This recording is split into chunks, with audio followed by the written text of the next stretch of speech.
Les damos la más cordial bienvenida a esta conferencia titulada Pasado, Presente y Futuro de la Investigación Psicodélica en Costa Rica. Esta noche vamos a tener la oportunidad de conocer más sobre la historia, la situación actual y las perspectivas futuras de la investigación con hongos psicodélicos en nuestro país. El evento es organizado por la Asociación Psicodélica de Costa Rica con el auspicio de la Source Research Foundation y reunimos hoy a investigadores de la Universidad de Costa Rica junto con algunos miembros de nuestra asociación. Entonces, el día de hoy vamos a tener un espacio en el cual vamos a poder aprender, dialogar y conectar con toda una comunidad que está interesada en la ciencia y el conocimiento psicodélico. Y bueno, antes de arrancar, sin embargo, necesito hacer unos breves anuncios para aquellos que por primera vez participan en una actividad de la Asociación Psicodélica. Entonces, permítanme compartir pantalla un momentito.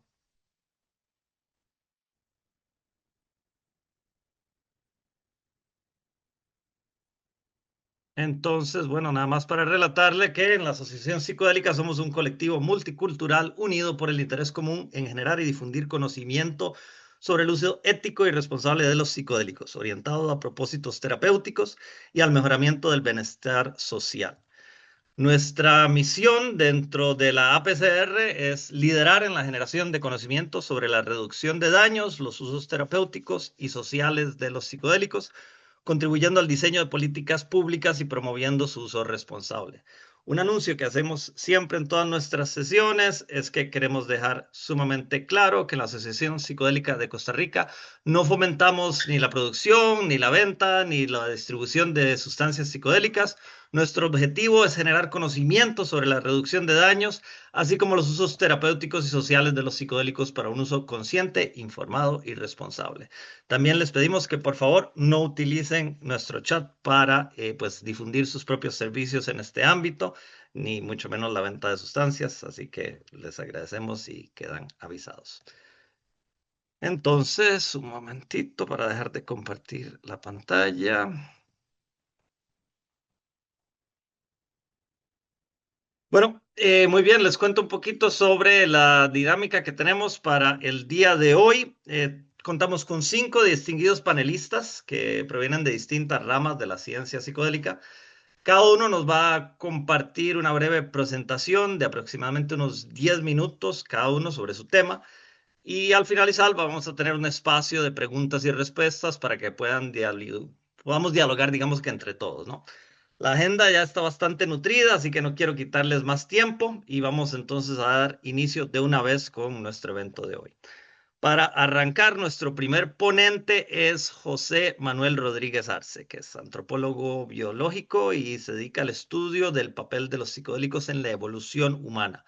José ha trabajado en investigaciones sobre la psilocibina y el estrés en modelos animales, así como en el análisis de muestras paleobotánicas en la Universidad de Costa Rica. Actualmente, él enfoca su investigación en el uso de plantas psicoactivas entre poblaciones precolombinas costarricenses y en la diversidad del uso de alucinógenos en culturas de todo el mundo. Vamos a dar la bienvenida entonces a José Manuel Rodríguez Arce, que nos va a hablar sobre el pasado de la investigación psicodélica en Costa Rica. José, por favor, adelante. Muchas gracias, Daniel. Muy buenas tardes a todos. ¿Sí? ¿Me escuchan bien? Sí. ¿Y me ven bien? Perfectamente, José. Sí. Bueno, primero que nada, muchísimas gracias por acompañarnos el día de hoy. Yo estoy muy entusiasmado de tener esta oportunidad de contarles un poquito sobre la investigación psicodélica de nuestro país y en general y en particular sobre algunos de los aportes que he podido hacer desde distintos proyectos de investigación. Voy a compartir la presentación. Vamos a ver, un segundito. Ahí se ve bien, sí. Sí, se ve bien. Perfecto, muchas gracias. Muy bien, entonces, bueno, yo he tenido la oportunidad de participar en distintos proyectos en el tema de los psicodélicos, desde el cual los hemos abordado desde perspectivas de las neurociencias, desde la arqueología y de la antropología biológica. Y, y bueno, les agradezco mucho su tiempo y su atención mientras les cuento un poquito sobre algunas de las metodologías que hemos empleado y algunos de los hallazgos y los aprendizajes que hemos tenido. Básicamente, la investigación psicodélica en Costa Rica se puede dividir en dos olas o dos etapas. La primera fue liderada por el doctor Carlos Manuel Quirce Balma, quien fue un destacado psicólogo, químico y farmacólogo. Él falleció en el 2012 y bueno, en su momento él fue mi mentor, mi tutor de tesis y mi benefactor. Yo tuve la oportunidad, el privilegio de trabajar con él en este proyecto en el cual básicamente lo que hacíamos era estresar a los animales para que desarrollaran síntomas de distrés para después darles una infusión del hongo psilocibe y ver si esto podía revertir esas averías persistentes por ejemplo, en la percepción del dolor, en la ansiedad, en la depresión. Estas investigaciones las realizamos en el Laboratorio Estrés y Neuropsicofarmacología, que se creó en un proyecto conjunto entre la Facultad de Farmacia y la Escuela de Psicología. En la segunda ola, yo les voy a contar un poquito sobre esta base de datos en la que he estado trabajando ya durante varios años, que pretende recopilar y analizar de forma sistemática el uso de drogas alucinógenas de distinto tipo en las distintas sociedades humanas. Este es un proyecto único en su clase, hasta el momento no se ha hecho eso, entonces realmente, a pesar de que sabemos mucho sobre los psicodélicos de manera general, pues de manera sistemática, de manera objetiva, a nivel antropológico y arqueológico, es poco lo que se ha hecho. Luego de mi intervención vamos a tener a la doctora Andrea Vicen-Rossi y también al doctor Juan Carlos Brenes, así como a Daniel Arroyo, que nos van a comentar un poquito más sobre este proyecto que está actualmente iniciándose en la Universidad de Costa Rica y que se titula Hongos psicoactivos desde la biología hasta su potencial uso en salud mental. Muy bien. Entonces, en el laboratorio de estrés y neuropsicofarmacología, básicamente lo que hacíamos era estresar a los animales de forma impredecible. Y eso lo hacíamos inmovilizándolos en unas jaulas de metal, siguiendo un horario de manera que los animales no pudieran prever cuándo iban a ser estresados. La idea con esto es emular de alguna manera las condiciones que el doctor Kirk se consideraba y denominaba lo que son horarios de la devastación y que son condiciones de estrés crónico, impredecible, que se da mucho en las sociedades modernas a raíz de los aumentos en la desigualdad socioeconómica. Entonces, por ejemplo, las personas que viven en pobreza extrema, las personas que viven en miseria, sufren, ¿verdad?, estas condiciones de manera perpetua y esto conlleva el que se adquiera, por así decirlo, la enfermedad del estrés, ese estrés que normalmente nos permite pues estar listos para ir a dar una charla o para hacer nuestras actividades, pues ese estrés se puede tornar mucho más nocivo, sobre todo cuando tenemos condiciones de impredecibilidad. ¿Verdad? Mayor impredecibilidad del estresor, mayor nocividad. Entonces, una vez que, bueno, primero se medían los animales antes de estresarlos, los medíamos luego de estresarlos, ya donde presentaban síntomas de estrés como ansiedad, dolor crónico, depresión y psicosis. Posteriormente les dábamos la infusión del hongo Psilocybin cubensis y volvíamos a medirlos con los mismos instrumentos y de manera muy interesante, ¿verdad?, encontrábamos que se podían revertir esas averías que se habían dado a nivel de ansiedad, a nivel de la percepción del dolor y demás. El trabajo del doctor Kirse se marca, ¿verdad?, dentro de un enfoque más amplio, ¿verdad?, en el cual el doctor Kirse siempre intentó investigar este vínculo tan fuerte que existe entre lo que es la justicia social y la salud mental. El corolario de todo esto, ¿verdad?, es que los hongos que producen psilocibina pueden actuar de alguna manera como un antídoto ante esta sociedad de incertidumbre, ante esta modernidad líquida en la que vivimos hoy en día. Aquí les muestro un poquito con más detalle el proceso, ¿verdad?, así como algunos de los instrumentos que utilizamos en su momento. Por ejemplo, aquí a la izquierda abajo podemos ver lo que es la prueba de movimiento de cola, con la cual medíamos el nivel de dolor en las ratas. Entonces, básicamente se ponía el animal y la cola bajo un haz de luz. Entonces, cuando el haz de luz golpea, hace que se caliente y en el momento en que le duele, la rata mueve la cola. Entonces, lo que encontramos es que con las ratas estresadas de forma crónica e impredecible desarrollaban lo que se conoce como hiperalgesia, que es una sensibilidad mayor al dolor.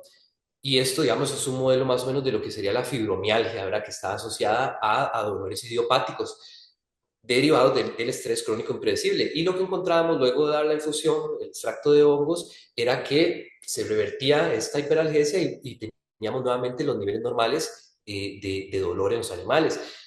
Además usamos otros instrumentos como el ansiómetro, la prueba de preferencia de sacarosa, el reflejo de sobresalto, con los cuales medimos estas variables que les mencioné de dolor, ansiedad, eh, depresión y psicosis. Desde el laboratorio, el equipo de investigación, logramos hacer 5 publicaciones en distintas revistas científicas, tanto nacionales como internacionales. Y además tuvimos la oportunidad y el privilegio de tener al doctor Mark Geyer, que él vino y nos dio unas charlas, también nos entrenó en el uso de este instrumento que es el SR-Lab, que es que mide el reflejo del sobresalto. Y esta es una persona muy relevante en las neurociencias de los psicodélicos, puesto que junto con Franz Weider, él propuso el modelo del circuito córtico estriado talamo cortical, que es uno de los modelos que actualmente, junto con el modelo del cerebro entrópico, son los más importantes para entender los mecanismos de acción de los psicodélicos y cómo estos generan los cambios en percepción y la disolución del ego, por ejemplo, que se experimenta. Eventualmente íbamos a tener también al doctor David Nichols, que para quienes no lo conocen, pues es una eminencia a nivel mundial, uno de los expertos en el tema de psicodélicos. Desgraciadamente, en el año 2012, que cuando él iba a venir, fue cuando falleció de forma intempestiva el doctor Kirse, y entonces al final esto no se pudo concretar. Posteriormente a estas investigaciones que realicé en la Universidad de Costa Rica, como asistente principal en este equipo, yo he seguido investigando de forma independiente, colaborando con otras instituciones y con otros investigadores, y uno de los temas que más le he dedicado tiempo es el tema de la posibilidad de que los psicodélicos hayan tenido un rol en el proceso de la evolución humana. Esta hipótesis fue propuesta originalmente por Terence McKenna, que es un etnobotánico y filósofo estadounidense. Sin embargo, la propuesta de él no es una hipótesis científica, ¿verdad? Es una hipótesis que requiere mucho trabajo. Entonces, a partir de eso, yo he venido trabajando, lo hice en mi tesis y también en otras publicaciones posteriores, para agarrar esta idea y convertirla en una hipótesis científica propiamente, en el sentido de que sea es susceptible de ser contrastada empíricamente y que podamos avanzar de forma objetiva para responder si en efecto esto es una hipótesis válida o no. Entonces, en esta publicación que hice junto con el doctor Winkelmann, quien es uno de los expertos mundiales en el tema de chamanismo, propusimos un modelo que es contrastable empíricamente, el cual básicamente hace 2 cosas. Lo primero es especificar cuáles fueron las potenciales ventajas selectivas que eran conferidas por consumir hongos u otras plantas psicodélicas por parte de nuestros ancestros homínidos. Y lo otro que hace es especificar los mecanismos de retroalimentación mediante los cuales estos potenciales beneficios adaptativos podrían haber pasado a formar parte de nuestro acervo cultural y genético. La ventaja que tiene este modelo es que, como les decía, se puede contrastar empíricamente. Entonces, hay varias predicciones que se derivan del modelo que actualmente estoy contrastando con comparaciones transculturales a nivel mundial. Además, se pueden contrastar mediante simulaciones por computadora, como lo que son los modelos basados en agentes, y también mediante aproximaciones experimentales. Y esto conecta entonces con este proyecto que estoy haciendo que les mencioné al inicio de la base de datos transcultural sobre el uso de alucinógenos. Este proyecto lo es auspiciado por el ERAF, que es el Human Relations Area Files de la Universidad de Yale.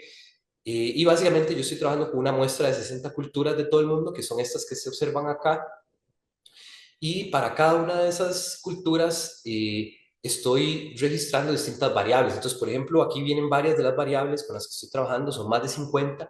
Entonces, para cada una de esas culturas yo reviso las etnografías que están recopiladas en el ERAF para ir definiendo cuáles fueron las especies utilizadas, cuál era la dosis ingerida, el contexto específico, si está presente un especialista ritual, si está presente la familia, si está presente la comunidad, si la música, la danza o la sincronicidad forman parte del ritual en el cual se consume el psicodélico y demás. Entonces la idea con esto es poder caracterizar de manera bien granulada, ¿verdad? Y de manera bien profunda la diversidad en el uso de drogas alucinógenas y psicodélicas en el mundo. Básicamente para mostrarles un poco el proceso, ¿verdad?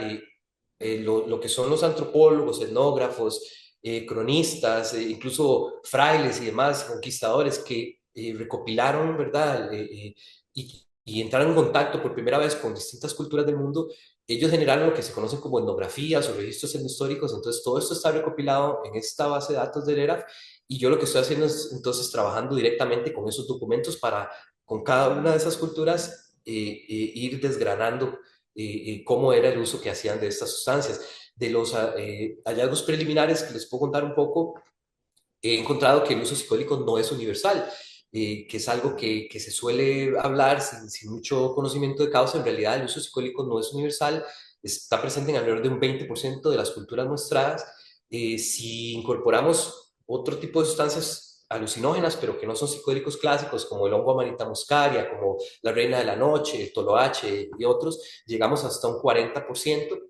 Y si nos fijamos específicamente en lo que son los grupos de cazadores y recolectores, que es una de las predicciones de la hipótesis, encontramos que el uso es casi, están presentes en casi un 80% de la sociedad, lo que lo convierte en un rasgo cuasi universal. Y esto sustenta la idea de que el uso de psicodélicos es una conducta relativamente antigua y que no, por el contrario, como se ha argumentado por algunos investigadores, no es algo, una prerrogativa de grupos que ya han desarrollado la agricultura y que son más recientes. Y luego, ya para terminar, aquí quería mostrarles un poquito sobre esta otra investigación que realicé en conjunto con Marco Arce, quien en su momento era el director de el Departamento de Colecciones de los Museos del Banco Central.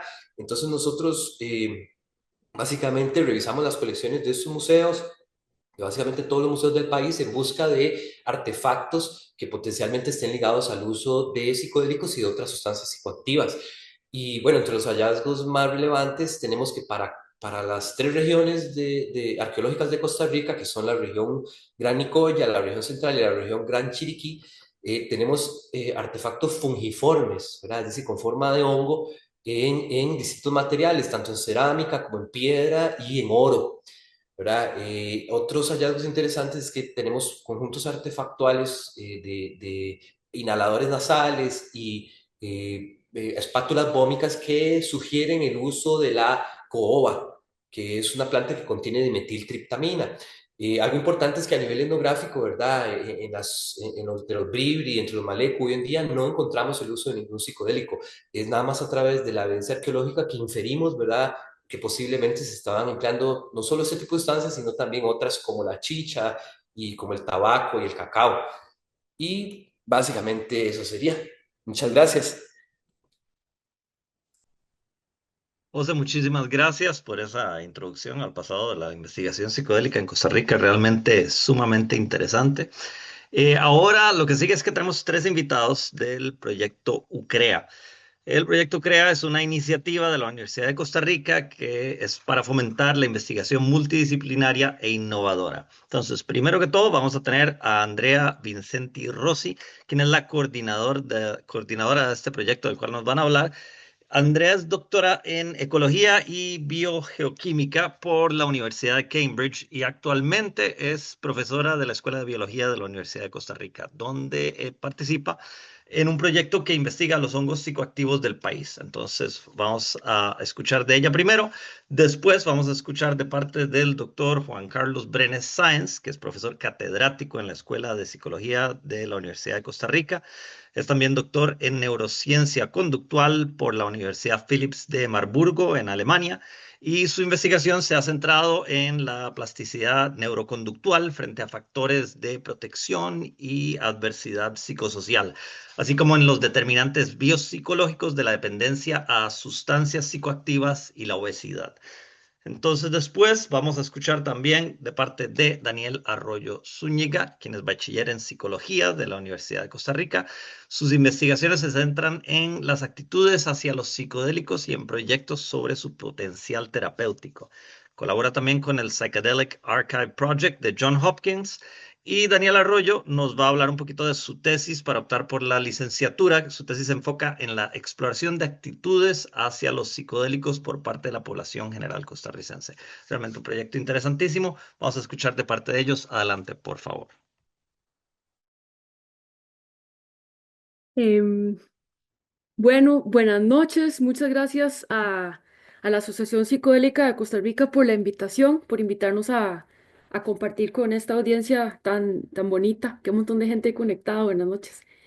Entonces, bueno, hoy les vamos a hablar un poco sobre este proyecto nuevo de la Universidad de Costa Rica que empezó en enero de este año, que tiene por nombre Hongos psicoactivos desde la biología hasta su potencial uso en salud mental. Próximo, porfa.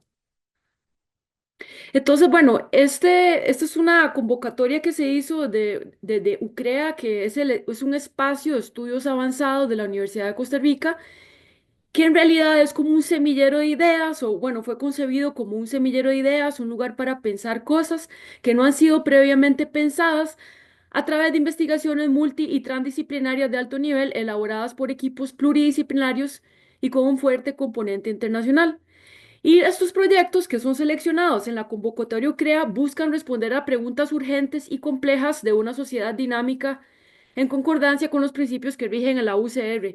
Y entonces habían varios ejes temáticos y se invitaban a diferentes propuestas que cubrieran esos temas y nosotros optamos por la temática de nuevos desafíos de la salud, sistemas de salud, enfermedades emergentes y epidemias.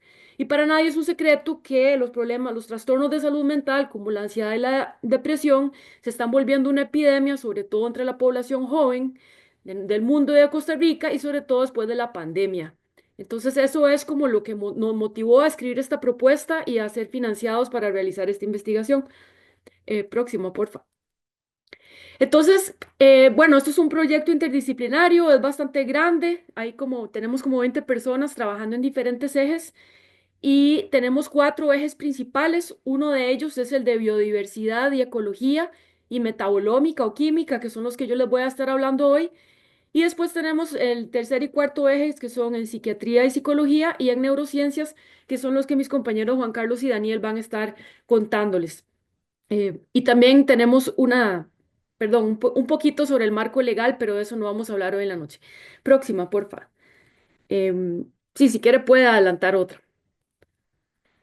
Gracias. Entonces, dentro de este proyecto, dentro del marco de biología y de química, nos hacemos cuando escribimos esta propuesta desde una perspectiva no tanto de los humanos, sino desde una perspectiva de los hongos y de la naturaleza, algunas de las preguntas que nos surgieron fue, bueno, primero que todo, ¿cuáles son las especies de hongos psilocibes que viven en Costa Rica? Porque como ustedes saben, psilocibe es solo un género y dentro de ese género hay bastantes especies, hay como 150 especies alrededor del mundo. Pero actualmente no tenemos una lista completa de cuáles son las especies que hay aquí. Lo otro que queremos saber es a qué hábitat y tipo de sustrato está asociada cada especie. A la gente que le gusta mucho la historia natural y le gusta mucho los hongos y los cibe, sabe que algunas especies les gustan ambientes más de musgo, de montaña alta, a otros les gustan los lugares húmedos. Entonces queremos caracterizar cómo es eso en nuestro país. También queremos saber si todos estos hongos producen la psilocibina y cuánta tienen. También nos interesa entender en la naturaleza en Costa Rica cuáles organismos se comen estos hongos con la psilocibina y qué efecto tiene sobre nuestros animales y organismos nativos de aquí. Y también nos interesa saber cuál es el microbioma de estos hongos. Al igual que nosotros tenemos un microbioma en el estómago y ese microbioma produce un montón de la serotonina que nuestro cerebro hace, también queremos saber si los hongos y los psilocibes tienen un microbioma que tal vez les permite crear esa psilocibina. Próxima, porfa. Entonces, estas son preguntas un poco básicas y también de esto podemos saltar a preguntas un poco más complejas que tal vez en un futuro estemos en una posición de abordar una vez que hayamos resuelto algunas de estas. Una pregunta grande que nos parece muy interesante es ¿para qué evolucionó la psilocibina en los bosques tropicales de Costa Rica y del mundo? O sea, ¿para qué le sirve la psilocibina al hongo? Esto es útil para tratar de entender el efecto que tienen los humanos. También nos interesa saber qué otros compuestos psicoactivos tienen los hongos costarricenses. Sabemos que la psilocibina es el más abundante, pero hay otro montón de psiloides que ocurren en diferentes cantidades y que pueden modular la experiencia psicoactiva en organismos. También nos interesa saber cómo la ecología química de estos hongos, o sea, qué factores ambientales hacen que ciertos hongos produzcan mucha psilocibina y otros no. También, como les mencionaba, queremos saber si algunos de los organismos asociados con estos hongos ayudan a generar precursores o si es 100% el hongo que produce estos compuestos. Y también nos interesa saber si tal vez hay especies nuevas en Costa Rica o especies que no han sido registradas hasta el momento. Próxima, porfa.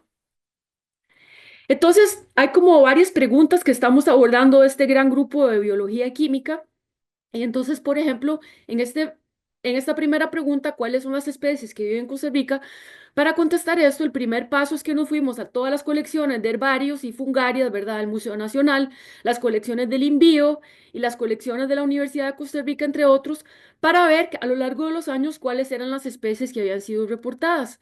Y aquí tenemos una lista preliminar con 156 especímenes de hongos que se entregaron como psilocibe en nuestras colecciones y como pueden ver, la gran mayoría de esos, la gente sabe que son psilocibe, pero no sabe qué especies son. Entonces hay cajas y cajas de psilocibes y no sabemos qué especies son. También hay especies que ya sabemos que ya no son psilocibe. Por ejemplo, psilocibe esquamosa, sabemos que eso ya no es psilocibe, no tiene psilocibina y está en otro género. Entonces, ¿qué hacemos? Revisamos estas listas de herbario y también salimos al campo a recolectar hongos para identificarlos. ¿Y cómo los identificamos? Bueno, a partir de estructuras microscópicas, macroscópicas y también a través de análisis molecular. Próxima, porfa. Entonces, estas son unas fotos de una gira que tuvimos hace poco. Logramos traer a la experta Virginia Ramírez Cruz. Ella estudió con Gastón Guzmán, uno de los principales taxónomos de psilocibe, un señor mexicano que falleció hace no mucho tiempo. Y entonces ella nos dio una capacitación muy grande sobre la identificación de psilocibes, tanto en el campo como en esas cajas y cajas de muestras de psilocibes que tenemos desde los años 70 y no sabemos qué son. Y también a raíz de estas muestras que colectamos, extraímos el ADN para secuenciarlo y también tener una identificación más fidedigna. La próxima, por favor. O sea, estamos empezando, la estación lluviosa acaba de empezar. Hasta el momento, por medio de análisis molecular de las muestras que hemos recolectado en campo, tenemos confirmada molecularmente a Psilocybe hoxhagenii y también a Psilocybe neojalapensis. Pero van a venir más, es simplemente que estas son las que hemos tenido tiempo de secuenciar hasta la fecha. Adelante, por favor. También en esta última gira que tuvimos, ¿verdad? Estuvimos en el Cerro de la Muerte, estuvimos en San Vito Cotobruz, estuvimos en el Parque Internacional de la Amistad, nos encontramos Psilocybe yungensis, que bueno, son especies que la gente que conoce aquí y le gustan los hongos, pues ya ha identificado también, y también un primordio de Psilocybe zapotecorum o un Psilocybe zapotecorum bebé. Y aquí a la derecha les muestro algunos de los rasgos microscópicos en los que nos fijamos para poder lograr la identificación, como la forma de las esporas y otras estructuras como que los cistidios y pleurocistidios. Próxima, por favor. Entonces, recolectamos cada cuerpo fructífero, ¿verdad? Que es el hongo, y al mismo tiempo tomamos una serie de variables ambientales como coordenadas precisas con GPS, elevación, y también tomamos muestras de suelo para hacer análisis químico, porque queremos realmente, idealmente, colectar muchos de estos hongos con muestras de suelos y poder generar una visión de la asociación entre el sustrato y los hongos. Entonces, también estamos analizando la química porque los suelos también tienen los compuestos que los hongos necesitan para hacer la psilocibina, por ejemplo, el fósforo. Y también queremos ver el hábitat, ¿verdad? Caracterizar si está ocurriendo en un pastizal, si está ocurriendo en un bosque de montaña alto, si está ocurriendo en un bosque más secundario. Y algo que me gusta mucho de lo que estamos haciendo es que cada hongo recibe un código único. Entonces, para una misma muestra podemos tener el análisis genético, el análisis químico que ya les voy a contar y también el análisis del suelo donde estaba, la ubicación precisa y las variables climáticas. Entonces, eso nos permite llenar un vacío que hasta el momento no existe mucho ni para Costa Rica ni para el mundo, y es la historia natural y la ecología de los hongos, que nos va a ayudar a entender para qué ellos producen la psilocibina y para qué evolucionó la psilocibina. Próxima, porfa. Entonces, una pregunta que también tenemos, bueno, en el grupo anterior ahí les puse los nombres de las personas involucradas en ese grupo de trabajo, pero no las dije en voz alta, somos mi persona, Melissa Mardones, Virginia Ramírez, Milagro Mata, que es una super taxónoma que ella trabajó muchísimos años en el INVIO como curadora principal de hongos, y también tenemos a varios estudiantes que están haciendo tesis y que también se están formando en estas técnicas. Una otra pregunta que tenemos la está liderando Giselle Tamayo del Centro de Investigación en Productos Naturales de la Universidad de Costa Rica, y Kaylin Sánchez, que está haciendo su tesis de licenciatura y ella es de farmacia.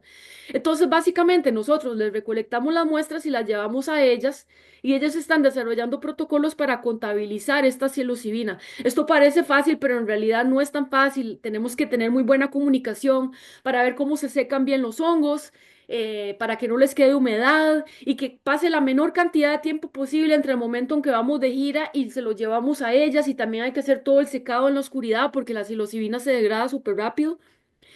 Próxima, por favor. Y ellas utilizan un equipo que es realmente un equipo de punta que se llama cromatografía líquida de ultra alta resolución acoplada a espectrometría de masas en tándem, o UPLC MSMS. Y entonces con este equipo ellas pueden identificar primero si la muestra tiene psilocibina y después la concentración a la que la tiene. Entonces, en este gráfico lo que vemos en la primera cajita es básicamente cada uno de esos picos representa un compuesto, pero en el caso de la figura de arriba, que es un hongo que no tiene psilocibina, es un montón de picos que se ven ahí, eso es ruido, eso no es ningún, es como ruido de la máquina, no es ninguna señal de un compuesto activo.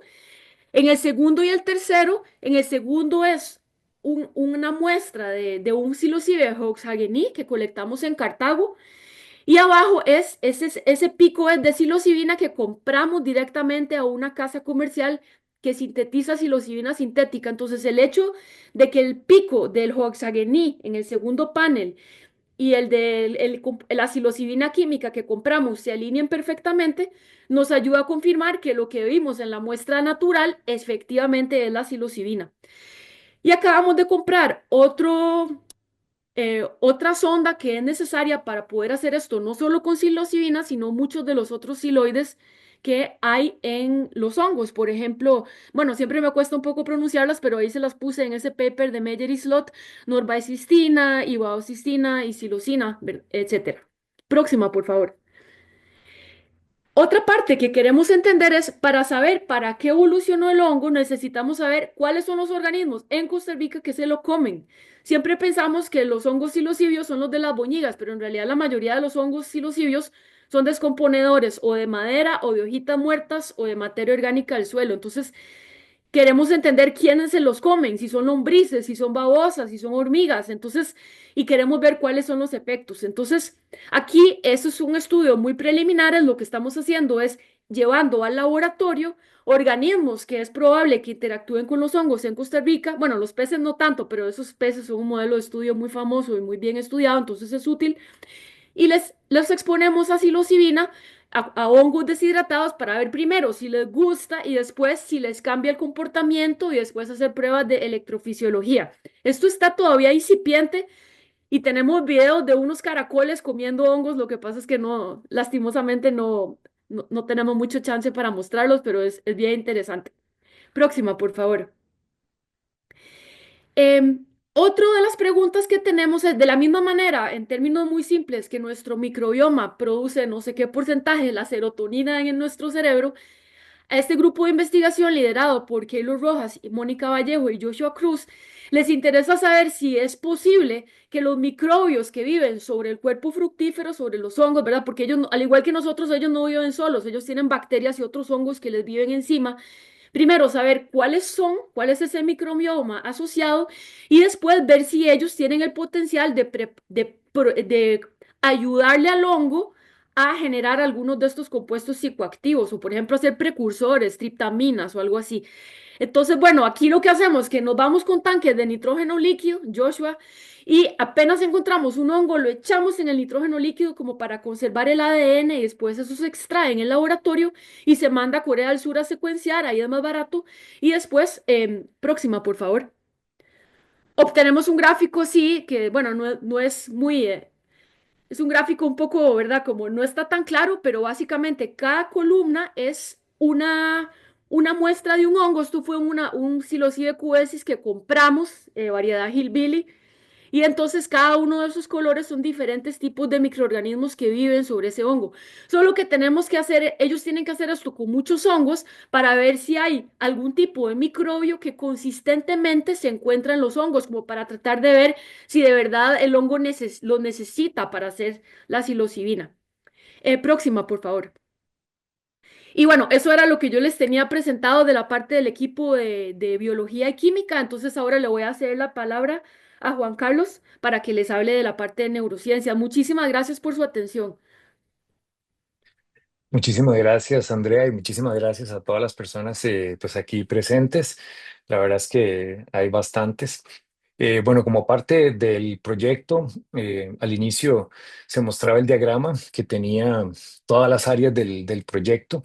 Y por supuesto que una de las preguntas más importantes que nos hacemos es cuáles son los mecanismos neurobiológicos que permiten entender los efectos de la psilocibina. Daniel, si quieres las va pasando. Eso, gracias. En esta parte del proyecto participamos varias personas, Andrei Sequeira Cordero de Linisa, Irene Prada y Daniel Arroyo, que son estudiantes de psicología ya egresados de licenciatura que colaboran con el proyecto y colaboran con la parte de la revisión bibliográfica que ahorita les voy a mencionar, y mi persona. Básicamente, a todas las personas que están en el proyecto les interesa esto, es decir, es una de las cosas que más nos llama la atención, y la pregunta que por supuesto todos nos hacemos. De hecho, les traía aquí esta imagen, ¿verdad? Lo que se ve al lado izquierdo es la actividad cerebral medida por fMRI de una persona que se encuentra en reposo, ¿verdad? El cerebro, por supuesto, siempre está activo, entonces hay diferentes áreas que están con mayor o menor actividad, y al lado derecho se ve la actividad cerebral bajo los efectos de psilocibina. La escala esta, como ustedes pueden ver, cambia la coloración, y en la parte derecha vemos zonas que ya se ven en rangos entre amarillo y rojo. Esto significa que el nivel de actividad es una actividad muchísimo mayor de la que podemos obtener en condiciones normales. Y lo interesante es que en este estudio las personas del grupo control recibían un estimulante que tal vez muchas o muchos conozcan, que se llama Ritalina o el famoso metilfenidato, y el efecto que tenía la psilocibina era 3 veces mayor que el que producía el metilfenidato. Eh, Aquí no quiero concluir nada sobre los efectos de la Ritalina ni del metilfenidato, sino que se utilizó como un control de una sustancia la cual conocemos que es capaz de estimular el sistema nervioso. Entonces, esto muestra que la psilocibina tiene la capacidad de estimular simultáneamente diversas partes del sistema nervioso, y esa estimulación simultánea que se observa aquí en las partes externas, que son la corteza cerebral, es posiblemente responsable de algunos de los efectos o muchos de los efectos psicológicos que hoy en día conocemos. Eh, Siguiente. Como seguramente ustedes ya saben, muchas de las personas que están aquí presentes tienen conocimientos avanzadísimos sobre los mecanismos de la psilocibina. Pues uno de los receptores sobre los cuales actúa la psilocibina es el receptor de la serotonina. Lo mencioné un poco al inicio José y por supuesto Andrea, la importancia que tiene este neurotransmisor en los efectos de la psilocibina. Y este receptor, dentro de muchos que tiene la serotonina 14, el 5-HT2A es un receptor que ha sido ampliamente estudiado, asociado con cambios en experiencias perceptuales y en experiencias cognitivas y emocionales, normalmente experiencias que suelen desestabilizar lo que normalmente llamamos nuestra experiencia normal consciente. Y esta sustancia, así como otros también denominados psicodélicos, se unen a este receptor, y a través de una serie de mecanismos que apenas estamos empezando a conocer, produce una gran cantidad de efectos que podríamos resumir a continuación. Eh, Primero, decir, ninguno de estos efectos, digamos, es más importante o se sobrepone. Lo que podríamos decir es, la psilocibina actúa sobre este receptor 5-HT2A y a través de diversos mecanismos promueve la producción o la expresión de diversos receptores y diversas moléculas que son importantes en el sistema nervioso. Una de ellas es el factor neurotrófico derivado del cerebro, que es una molécula señal un péptido que actúa en diversas partes del encéfalo, manteniendo la actividad neuronal, promoviendo el mantenimiento de las conexiones, la sobrevivencia de estas conexiones y además, aparte de tener este efecto en la parte conectiva, puede promover otros mecanismos de plasticidad que lleva a uno de los grandes, digamos, efectos de los psicodélicos, que es el efecto, digamos, en plasticidad o psicoplastógeno, donde se le atribuyen grandes de los beneficios que podría eventualmente tener a nivel terapéutico a la acción sobre diferentes parámetros, como se muestran aquí. De izquierda a derecha, aumento en la cantidad de neuronas, por ejemplo, neurogénesis, cambio en las arborizaciones y en el crecimiento de axones y conexiones en las neuronas, la formación de nuevas sinapsis y la capacidad de que esas sinapsis que se conectan unas con otras se fortalezcan y envíen mensajes. Eh, Esto también se ha asociado con otras moléculas que tal vez no son las más importantes, pero hay alguna evidencia de que los psicodélicos podrían afectar otros neurotransmisores. Por ejemplo, algunas de las experiencias que se cree facilitan los psicodélicos como experiencias de gran conexión o sensación de vínculo o de apego, ya sea consigo mismo, ya sea con una entidad externa, una disolución, una sensación de pertenecer o fundirse con el ambiente, podría estar relacionado con neurotransmisores que tienen ese propósito en el cerebro, como lo son la oxitocina, que es un neurotransmisor importante en el establecimiento de vínculos y apegos.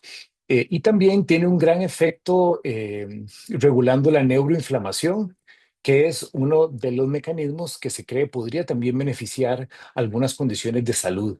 Por ejemplo, en depresión o en trastornos de ansiedad, sabemos que hay elementos que pueden incrementar a través del estrés crónico la inflamación en el encéfalo. Y parte de los efectos que se cree podría tener la psilocibina es reducir este efecto, digamos, inflamatorio a través de la regulación de moléculas señal que participan en esta respuesta inflamatoria, como son las citoquinas.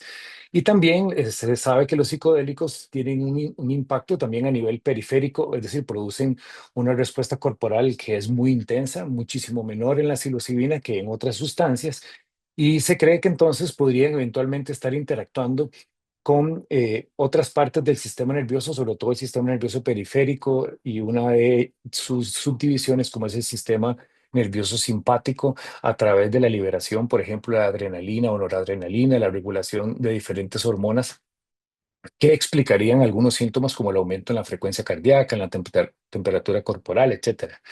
Entonces, hay un espectro de, digamos, posibles mecanismos. Muchos de ellos han sido ampliamente estudiados en modelos animales. Algunos de ellos quedan todavía por estudiarse en seres humanos por limitaciones metodológicas y éticas. Pero la pregunta que permanece es, ¿cómo es que este efecto ocurre y cómo es que puede perdurar en el tiempo?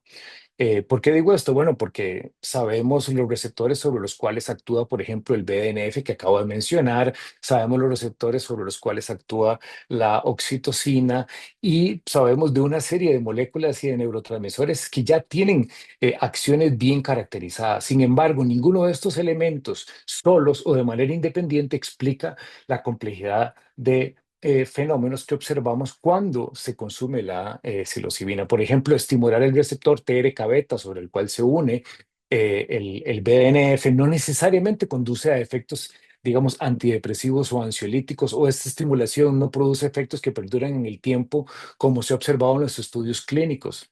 Quiero decir con esto que personas que reciben una o dos dosis de psilocibina manifiestan tener una recuperación, una mejora en síntomas a nivel psicológico que pueden perdurar por meses. Entonces, todavía queda mucho por saber como para poder entender estos mecanismos, describirlos y uno de los propósitos de la investigación en neurociencias y sobre todo de interés para la parte farmacológica es eventualmente diseñar moléculas de este tipo que sean sintéticas, por supuesto, hay psilocibina sintética, pero que además puedan ser administrados o puedan eventualmente entrar en las fases de investigación farmacológica como normalmente se hace con cualquier otro producto.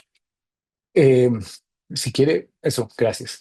Entonces, parte de lo que se ha venido haciendo gracias al trabajo de Irene y de Daniel es una revisión sistemática como para poder determinar cuáles son los verdaderos efectos, o sea, clarificar qué es lo que se sabe respecto a los mecanismos neurobiológicos, farmacológicos y psicológicos de la psilocibina. Entonces, aquí, para no entrar en demasiado detalle, hay una serie de procesos que se siguen para seleccionar la literatura.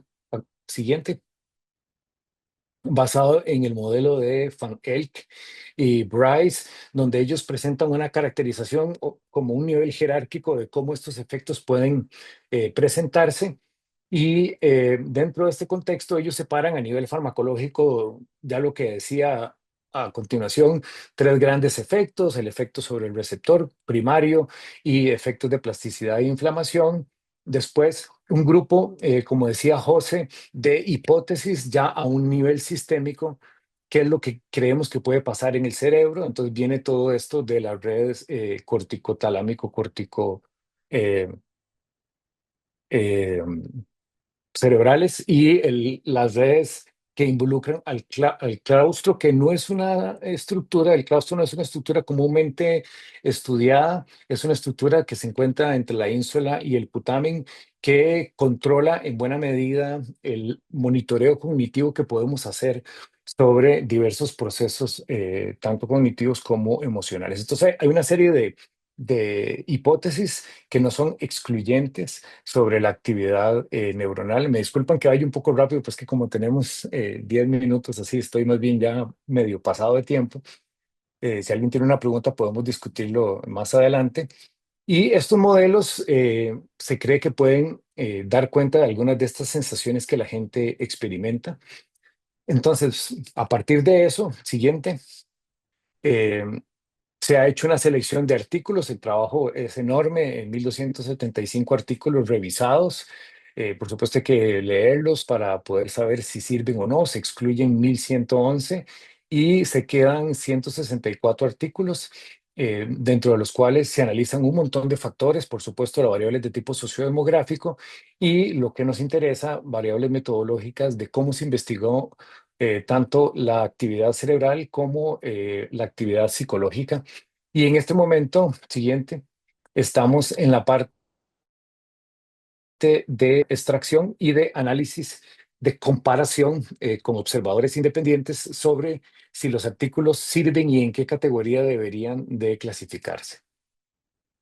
¿Y qué sigue? Bueno, para no hablar mucho al respecto, obviamente todo esto que se está haciendo en la parte biológica y química tiene como propósito tener extractos de estos hongos que eventualmente podamos utilizar en modelos animales para continuar la investigación en neurociencias sobre estos mecanismos que, por supuesto, son muy importantes. Y en paralelo, que tal vez Joseph Cambronero pueda ahora más adelante referirse un poco, la posibilidad de hacer estudios correlacionales en seres humanos con algo que va a continuación Daniel presentar, que es el análisis de actitudes en personas, ya sea de población general o en personas que han tenido una experiencia con psicodélicos, y poder relacionar esto con la caracterización genética de diversos polimorfismos asociados con neuroplasticidad o con el sistema serotoninérgico, que nos permita entender por qué hay unas personas que responden mucho mejor y que además se benefician mucho más de los psicodélicos que otras. Entonces, esto así como una pincelada. Muchísimas gracias, Daniel.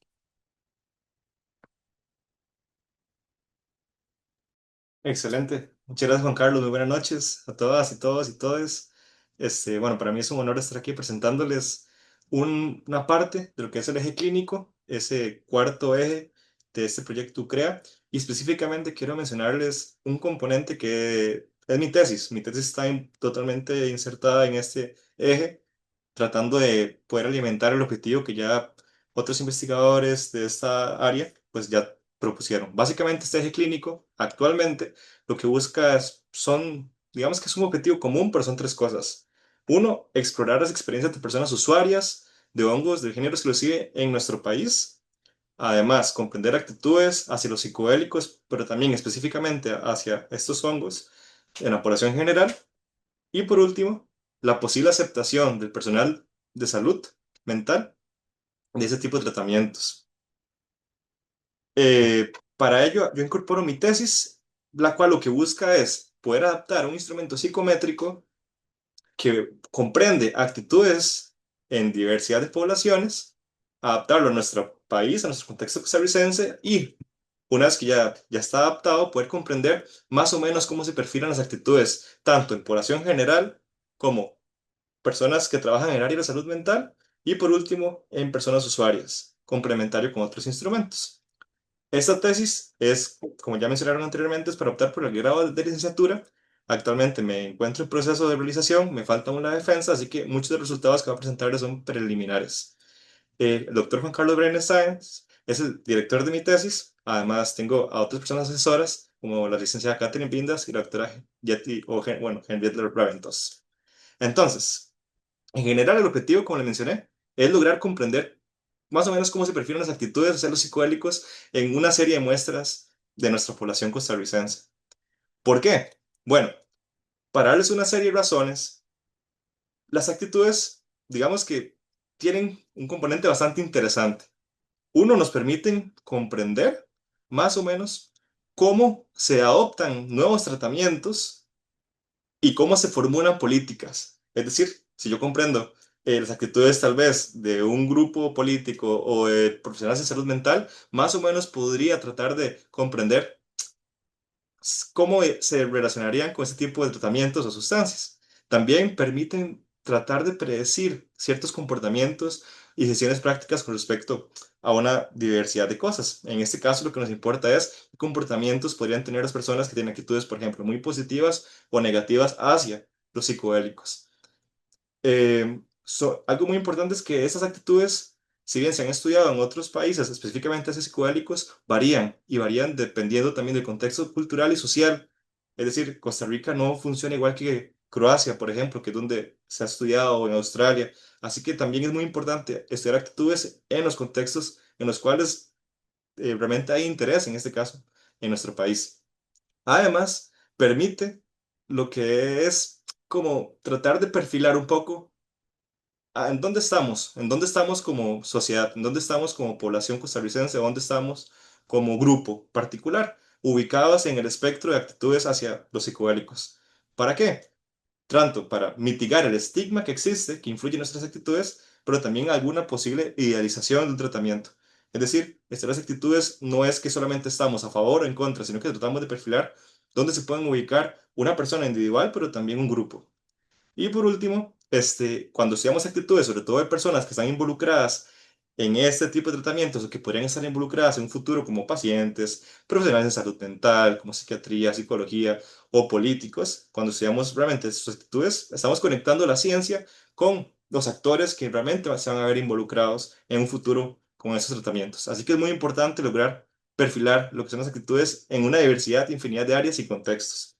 En general, también es muy importante comprender que los psicodélicos son un fenómeno de actitud muy complejo. Es decir, pasamos en momentos históricos de mucho escepticismo y estigma, muchos definitivamente no estaban basados en evidencia, pero también actualmente hay una nueva ola donde hay mucho entusiasmo, llamémoslo un súper entusiasmo, porque tampoco está necesariamente basado en evidencia. Estudiar actitudes y contrastarlo con la evidencia actual nos permitiría también tener un panorama más amplio. Así que básicamente una breve pincelada por qué sería importante estudiar actitudes, por no mencionar otras. Pero ¿cómo se hace? Bueno, para esto, mi tesis está buscando validar un cuestionario psicométrico. Con psicométrico me refiero a un área de la psicología que lo que busca es estudiar y medir, sobre todo cuantificar, poner un número a algún componente de la psique humana, en este caso la actitud. Y este instrumento que se llama un cuestionario de actitudes hacia los psicodélicos fue hecho por Surjevic en Croacia en el año 2022. Tiene preguntas de una diversidad de temas, por ejemplo, como legalizar los psicodélicos beneficiaría la salud pública. Podemos estar como en verde, ¿verdad? Donde estamos muy a favor de esa frase, o en rojo, donde estamos totalmente en contra. También hay otros como el uso psicodélico está ligado a la creatividad, su consumo puede dañar el sistema nervioso, pueden ofrecer experiencias espirituales valiosas. Es decir, tratamos de perfilar, ¿verdad? Diversidad de componentes con respecto a los psicodélicos que estén relacionados con actitudes. ¿Para qué? Para luego ver, predecir comportamientos, comprender el panorama, comprender qué nos puede estar influenciando o no nuestra percepción y nuestra actitud hacia los psicodélicos o la psilocibina, por ejemplo. Y este cuestionario lo que hace es evaluar las actitudes en 4 factores. Uno, en la posibilidad de un uso legal terapéutico. Otro componente, en los efectos, ¿verdad? Si mis actitudes son negativas hacia los efectos psicodélicos o más bien positivas, ¿verdad? Lo vamos a perfilando. Hacia los riesgos, valoramos qué tan riesgosas son o más bien qué tan seguras son en ese aspecto, ¿verdad? ¿Cómo son mis actitudes hacia ello? Y por último, medimos una actitud con respecto a la apertura. ¿Qué tan abierto soy a siquiera, por ejemplo, escuchar de las experiencias de alguien con psicodélicos? ¿O qué tan abierto soy a aprender sobre las ciencias psicodélicas, por ejemplo? Y ese instrumento ya se utilizaba en otras poblaciones, como es en Europa, tanto en Croacia, que fue originalmente propuesto, pero a través de una muestra, por ejemplo, de psiquiatras europeos en Australia, que de hecho la psilocibina, el MDMA en este país es legal bajo controles médicos muy estrictos, pero es una opción para una gran parte de la población. Este instrumento influyó bastante, ¿verdad?, para poder comprender la realidad australiana en estudiantes de Suecia, jóvenes de Estados Unidos, etcétera. Es decir, es un instrumento que aparte nos permite poder comparar con otros países, otras realidades y ver, por ejemplo, también en nivel de actitudes cómo nos ubicamos como país. ¿Ok? Mi tesis realmente tiene varias fases. Para resumírselas en lo que cabe en 3 cuadritos, le quiero presentar primero la fase 1, que es agarrar el instrumento croata y adaptarlo a nuestro contexto costarricense, traduciéndolo con un traductor oficial y regresándolo al idioma original para ver que se mantenga cierta estructura, que no cambie mucho los componentes, haciendo entrevistas cognitivas. Esto simplemente es que comprenden las personas si realmente la idea original del el ítem, por ejemplo, legalizar los psicodélicos beneficiaría la salud pública, se mantiene en nuestro idioma, si es comprensible para una persona costarricense en diferentes contextos. Esto se hizo con 23 personas. Se hizo una prueba piloto y un análisis exploratorio para ver si esos 4 componentes que les mencioné, que era la parte legal, el riesgo, la valoración de los efectos y el nivel de apertura, se mantenía, ¿verdad? Si yo podía entender los resultados en esos 4 factores, para luego, ahora sí, poder pasarlo a una muestra costarricense para poder validar el instrumento, para poder demostrar qué evidencias había de que ese instrumento funciona o no para poder medir actitudes. No necesariamente es para perfilar lo que piensa nuestro país, es realmente para poder validar que el instrumento puede ser utilizado en un futuro para eso. Aún así, la muestra es grande, se lograron acceder a 413 personas que muy amablemente dieron sus respuestas de una gran variedad de contextos de nuestro país. Se hizo algunos análisis psicométricos para garantizar que lo que estamos midiendo sea componente de actitudes a nivel psicológico en conjunto con otros análisis. Eso ya está hecho. Después está la última fase de mi tesis, que lo que busca es aplicar los profesionales en salud mental. En este momento ya se hizo, ya se logró acceder a 120 profesionales del área de la salud mental en nuestro país y estamos en la última fase, donde buscamos que personas usuarias, específicamente de psilocibina o de hongos mágicos o hongos psilocibios en nuestro país, nos puedan responder este instrumento en conjunto con otros instrumentos que también queremos perfilar la experiencia de esas personas para lograr tener una gran variedad de experiencias y información con respecto a esta realidad, pues como vimos, tan compleja y fascinante que son los psicodélicos. Por último, el objetivo del proyecto, este no es el objetivo de mi tesis, es hacer una parte más cualitativa donde podemos profundizar en todo lo que la tesis pudo arrojar, mediante entrevistas a profundidad, sobre todo con profesionales en salud mental. Ok, les mencioné en el segundo cuadrito que se validó el instrumento, ¿verdad? Con una muestra de 413 personas. Eso más o menos estuvo repartido en una edad de 33 años. El género, pues realmente la mayor parte fueron mujeres cis, un 52%, 43% fueron hombres cis y 4% fueron personas no binarias. En el ámbito profesional, en esta muestra original de 413 personas, el 38% trabajaba en el área de la salud, no necesariamente salud mental, sino el área de la salud más grande, y vivía en el gran área metropolitana. Y bueno, ¿qué descubrimos? Tal vez algunas cuestiones muy superficiales, porque aún hay muchos análisis que faltan por hacer y además es muy importante que muchos de esos resultados los mantenga para la defensa de la tesis. Pero quiero presentarles muy por encima que en general la actitud es bastante positiva en esta muestra. Si hablamos de una escala 0 a 100, las personas tienen puntajes, digamos, la mayoría de personas puntúan un 67 de 100, lo cual es incluso un superior a la mitad de lo que podrían ser las actitudes con respecto a los psicodélicos. Si vemos por componente, la más alta fue la actitud de apertura. Es decir, la muestra de nuestro país tenía realmente bastante apertura hacia los psicodélicos, a aprender, a escuchar, a conocer, a saber, ¿verdad? Es algo muy importante, incluso muy característico de nuestro país, de esta muestra por lo menos. La que sigue, que también fue bastante positiva, es hacia el uso legal. Es decir, si el tratamiento con psilocibina o LSD o otros psicodélicos se aprueba, mucha gente tiene una actitud positiva que esto sea así. Las últimas, que fueron los puntajes más bajos, hablamos de qué actitudes tenemos hacia los efectos y hacia los riesgos. Es decir, no son tan positivas, es decir, por lo general, no es que sean actitudes muy negativas, pero en comparación con las otras son las más bajas. ¿Qué quiere decir esto? Parece ser que en esta muestra hay una tendencia creciente a la apertura, sobre todo al uso médico o con fines terapéuticos de esas sustancias, pero hay cierta sesión de precaución, sobre todo con los efectos y los riesgos que pueden implicar. Como les mencioné, los otros análisis estarán en proceso hasta la defensa de la tesis, cuando usted les va a invitar para que puedan participar. Y para ir cerrando, voy a dar el pase a Joseph Cambronero para que pueda presentar un poquito más de ese futuro que nos depara realmente la investigación psicodélica. Bueno, nada más para presentar un poquito a Joseph, excelente, realmente quería felicitarlos a todos, un estudio muy amplio, muy ambicioso, realmente impresionante. En particular me llamó mucho la atención el componente de neurotología, quiero definitivamente leer más al respecto en cuanto sea posible.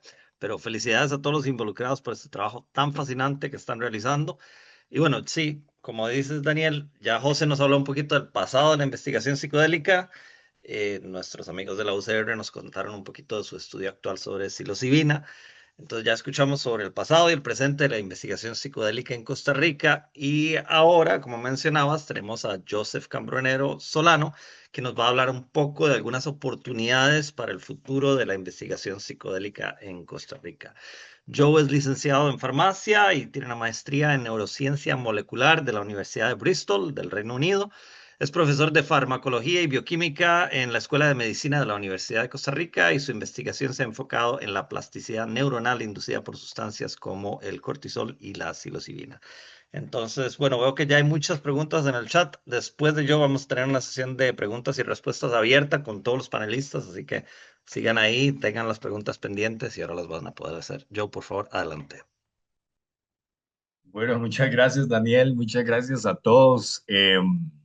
Yo lo voy a hacer súper corto porque hasta yo estoy emocionado por hacer estas preguntas. Yo creo que todo el mundo está ahí, pregunte que pregunte, queremos saber más de estas investigaciones y yo también, yo estoy con ustedes.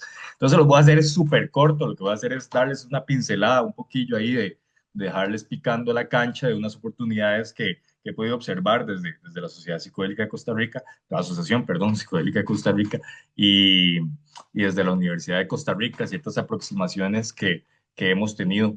Entonces vale la pena mencionar, tal vez como la primera, es una oportunidad de colaboración con la Asociación Costarricense para el Estudio e Intervención de Drogas. Esto es un poquito más de reducción de daños que se quiere ver con las sustancias más de uso recreativo, la adulteración. Entonces, desde el Departamento de Farmacología y Toxicología en la Facultad de Medicina, queremos ver si metemos ese proyectillo para ver cómo está en la calle, cómo se encuentra ese uso para las personas y claro, ver si de alguna forma podemos reducir los daños de esa forma. Esto no, o sea, no hay, el crédito total es para Ernesto Cortés y la ACID, ¿verdad? Nosotros estamos haciendo una colaboración, estamos apenas integrándonos ahí, estamos viendo a ver cómo podemos colaborar en conjunto. Después de esto, bueno, Juan Carlos ya nos adelantó un poquito, ¿verdad? Es un deseo que estamos ahí manejando un proyecto para empezar a ver esa relación, ¿verdad?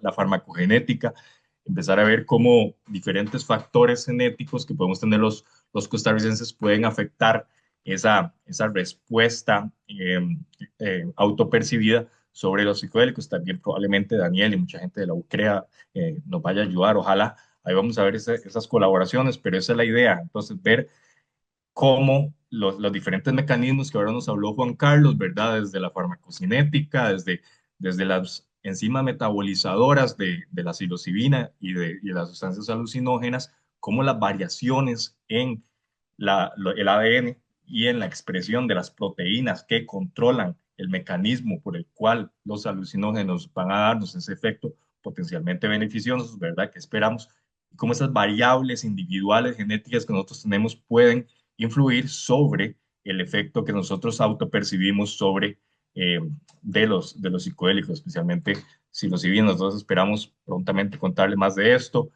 Y por último, algo mucho más reciente, bueno, hay otros, la verdad, algo mucho más reciente es un acercamiento de parte de una universidad muy importante en Estados Unidos, y no sé qué tanto es esto privado, porque la primera reunión la voy a tener hasta septiembre, pero es una colaboración que ya está con una institución de investigación de la Universidad de Costa Rica, en la que yo espero prontamente colaborar, que es sobre el potencial terapéutico de algunas plantas que no son tan tradicionalmente alucinógenas, que eso es una colaboración también con la NIH de Estados Unidos, si lo controla, si, lo, si por ahí lo perciben, que es eh, la, por ejemplo, el Ministerio de Salud de allá, ¿verdad? Por decirlo así de alguna forma.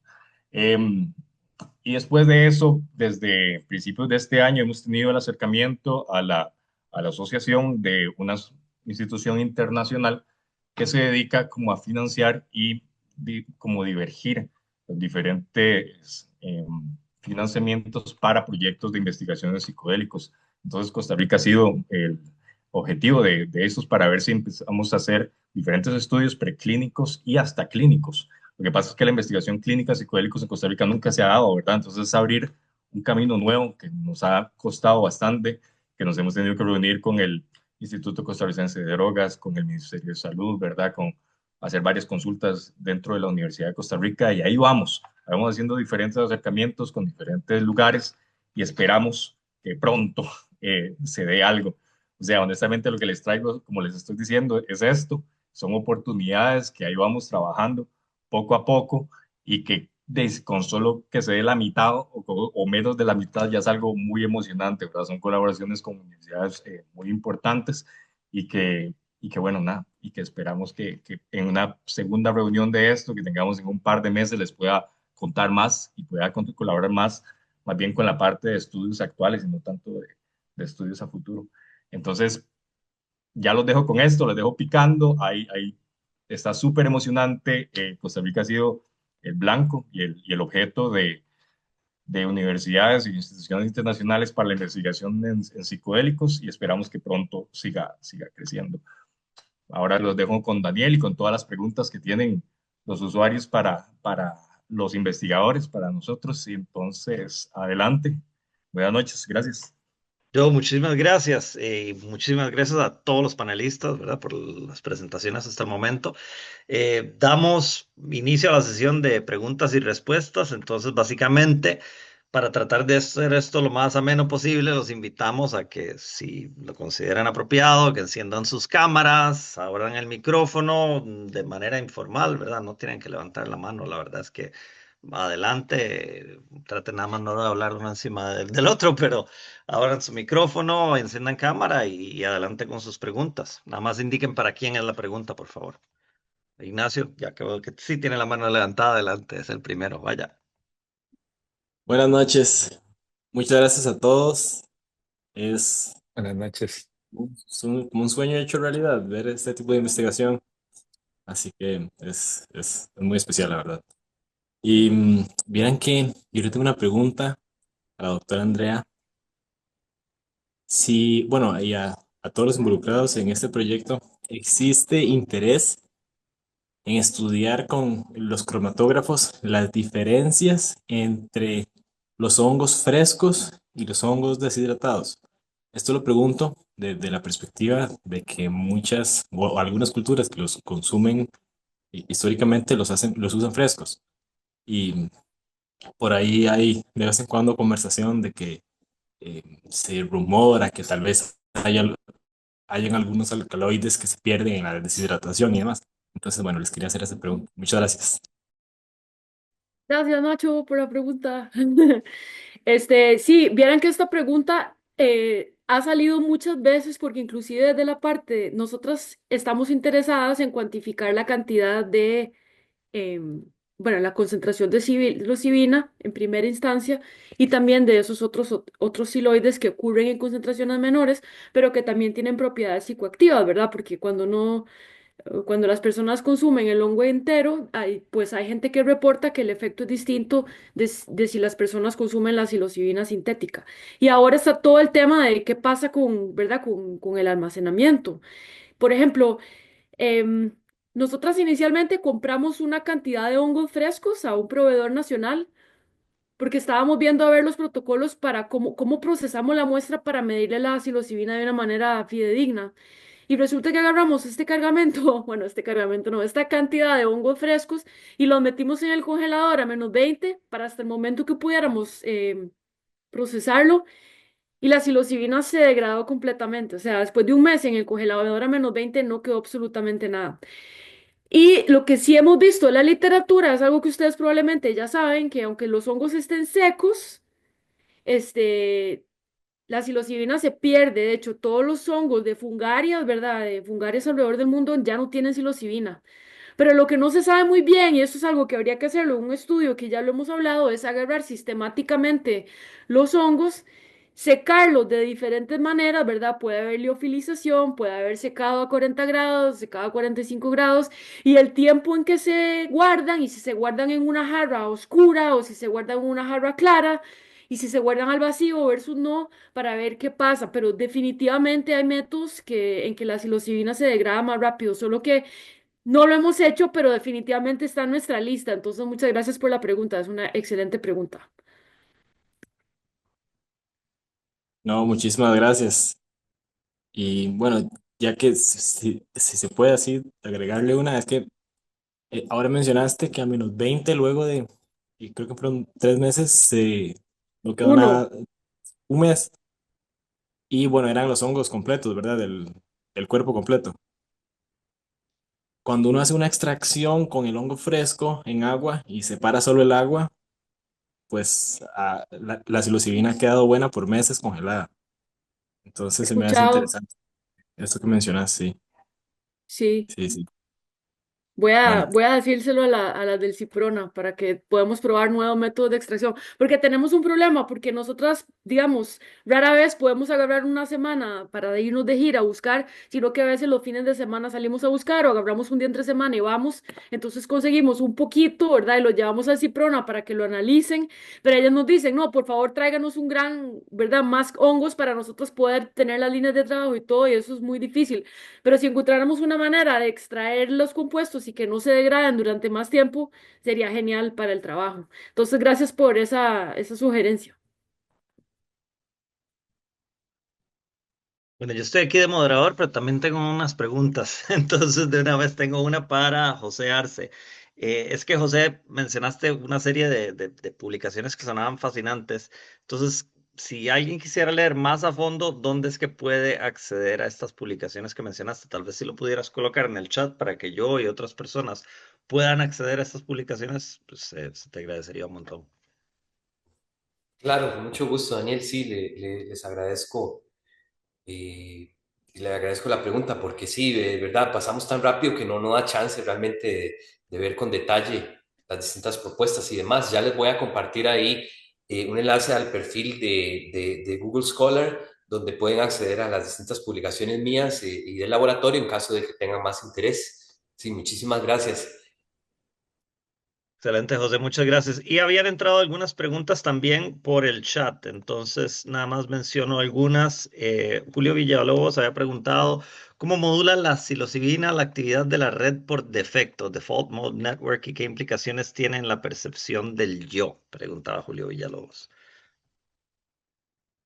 No sé, no indicó para quién era la pregunta, entonces no sé si alguien se atreve a dar una respuesta, que creo que es una pregunta un José, yo poco creo que lo amplia. tiene bien claro, Daniel, cualquiera.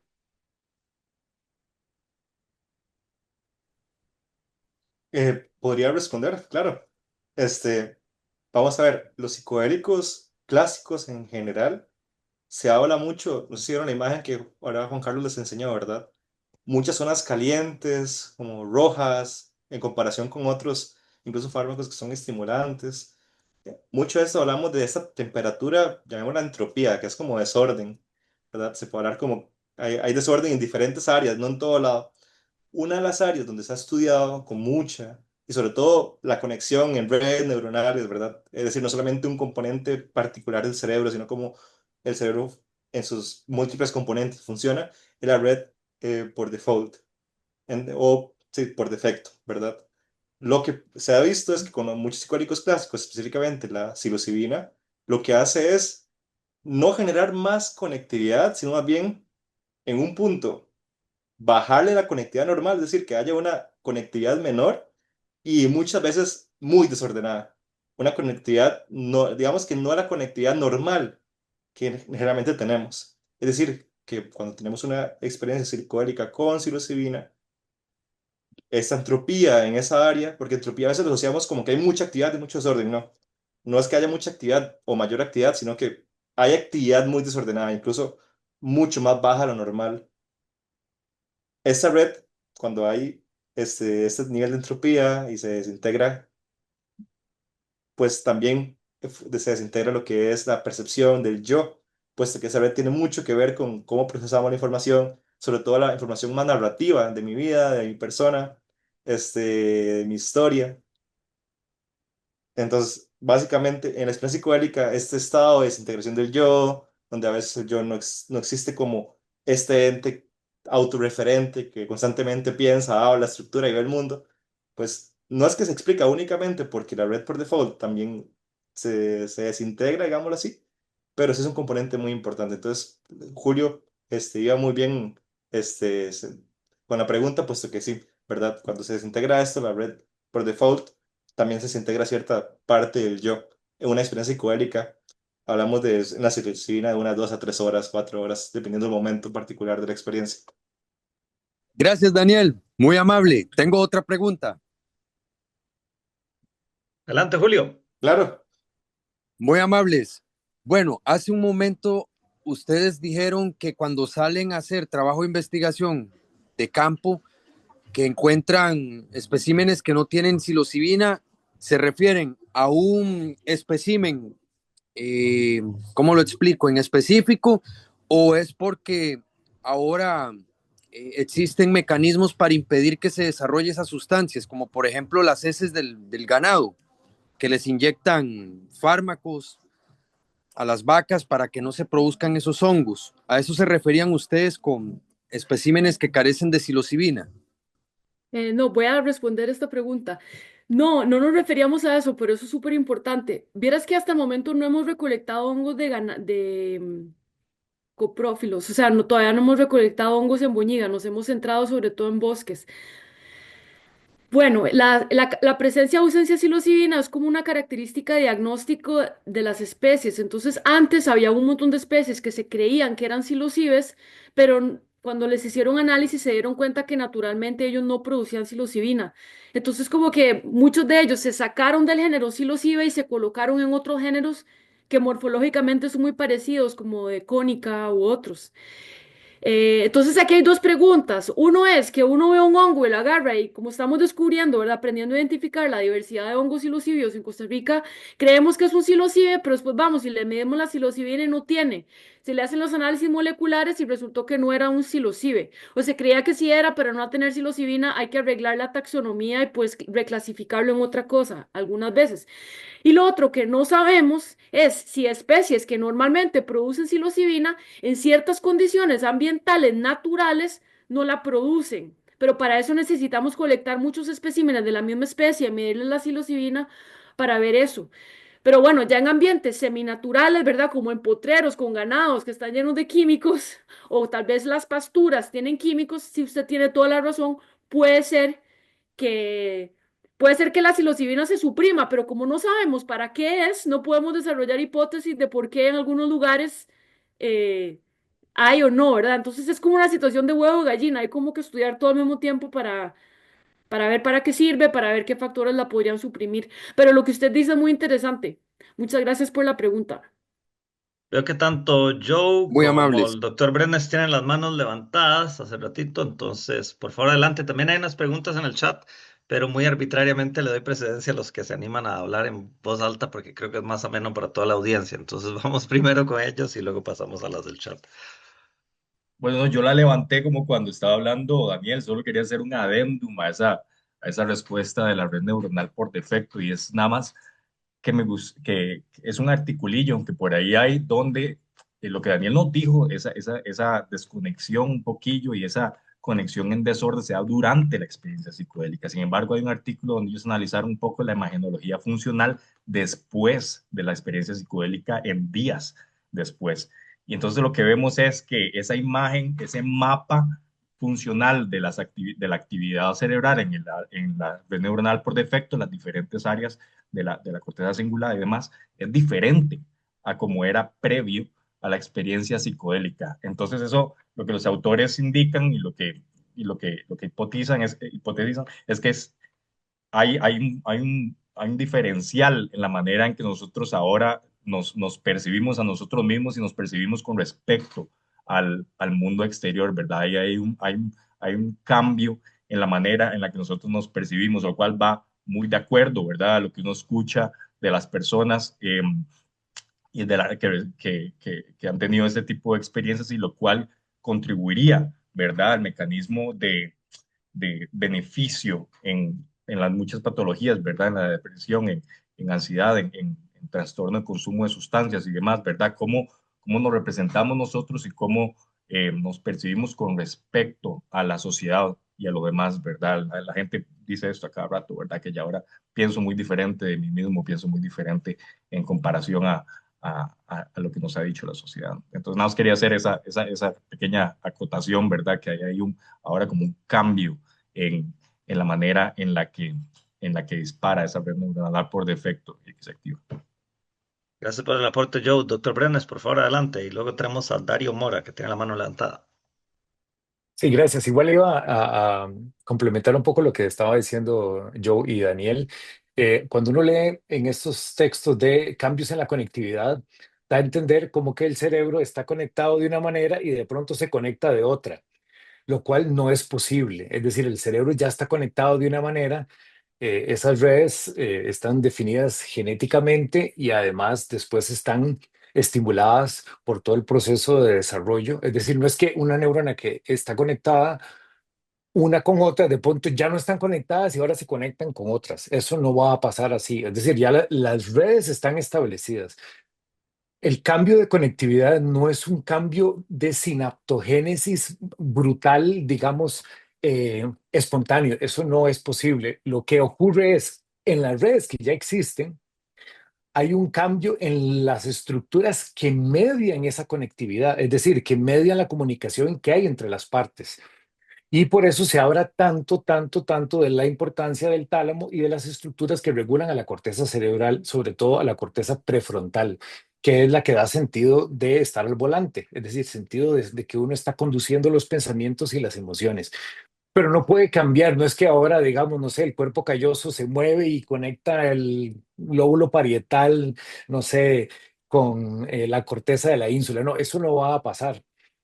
Pero el cerebro tiene una grandísima cantidad de interneuronas, muchas de ellas son GABAérgicas y son interneuronas que lo que hacen es mediar la relación entre otras células. Entonces, hay desensibilizaciones muy rápidas, o sea, redes que estaban sobreestimuladas, producto de la experiencia cotidiana, pueden desensibilizarse de manera rápida. Lo que no sabemos es por qué se sostiene ese efecto, ¿verdad? Esos mecanismos plásticos no los conocemos tan bien, Pero aclarar esto porque a veces da la sensación como de que es una caja de operadora de teléfono de los años 40 donde uno zafa de unos lados y conecta en otros y ahora quedó recableado el cerebro. Así tal cual no es posible, aun cuando la literatura a veces cuando trata de poner esto en palabras simples tiende a caer en esta analogía que es biológicamente incorrecta.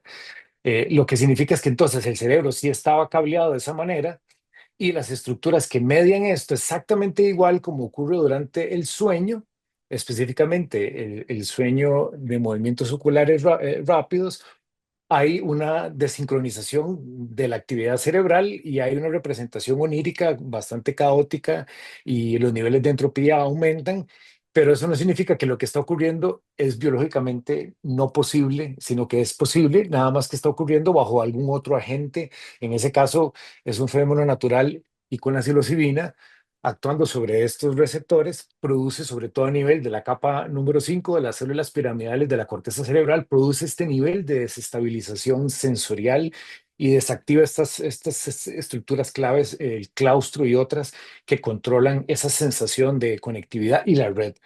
Con la red, como decía Daniel, hay evidencia de mayor actividad, hay evidencia de menor actividad o de cambios entre las partes que conforman la red, pero necesitamos más estudios porque pareciera que esto se correlaciona con el tipo de experiencia y la dosis que la persona consumió.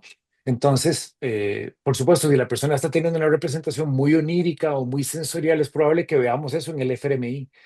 Si la representación es más espiritual y más emocional, pues vamos a ver eso en el FRMI también, ¿verdad? Es decir, entonces eso tenerlo como ahí, como colorario de los efectos. Yo quiero Muchísimas gracias, comentarles una doctor. experiencia. Julio, un momentito porque tenemos a Dario Gracias. y a Ross esperando, entonces te Ajá, damos la palabra después de ellos, pero primero Dario, que tiene la mano levantada hace rato, por favor, adelante, Dario. Hola, gracias. buenas noches.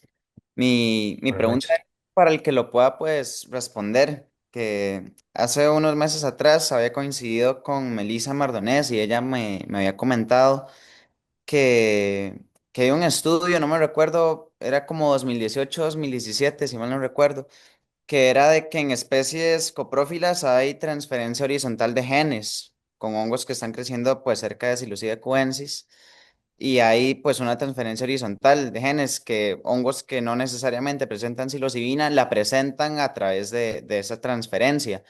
Si me pueden explicar un poco si han hecho estudios de esto en Costa Rica, más o menos cómo funciona. Y sí, eso. Tengo otra pregunta también. Sí, si quieren yo respondo la pregunta, Dario. Qué bueno, Dario. Gracias por su pregunta. Bueno, transferencia horizontal de genes, yo no soy experta en el tema, pero sí es, por ejemplo, cuando hay un salto de genes que van de una especie a otra, sin que haya, sin que sean, o sea, ¿verdad? La reproducción se da entre organismos de la misma especie, pero la transferencia horizontal de genes se refiere cuando, no sé, por ejemplo, una bacteria le pasa un gen a un hongo, o un hongo de una especie le pasa un gen a otro hongo. Y entonces en este caso lo que se ha visto es que en los hongos psilocibios toda la maquinaria biosintética para producir la psilocibina se ha demostrado que se ha pasado de organismos o de hongos que tienen la capacidad de producir psilocibina a hongos que no tenían la capacidad de producir psilocibina. Entonces, eso es un proceso como que no se sabe muy bien por qué se da. Como, por ejemplo, hay gente que argumenta que esos son como accidentes, ¿verdad? Entonces, por un lado estamos varias personas, bueno, hay un interés grande en entender para qué evolucionó la psilocibina.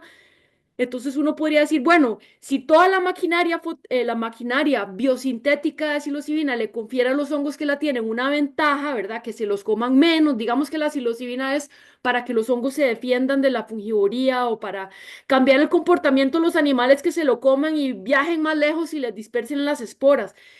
Si los hongos que producen psilocibina tienen una ventaja adicional, ellos van a ser más exitosos y más probables que transfieran esos genes de psilocibina a las próximas generaciones.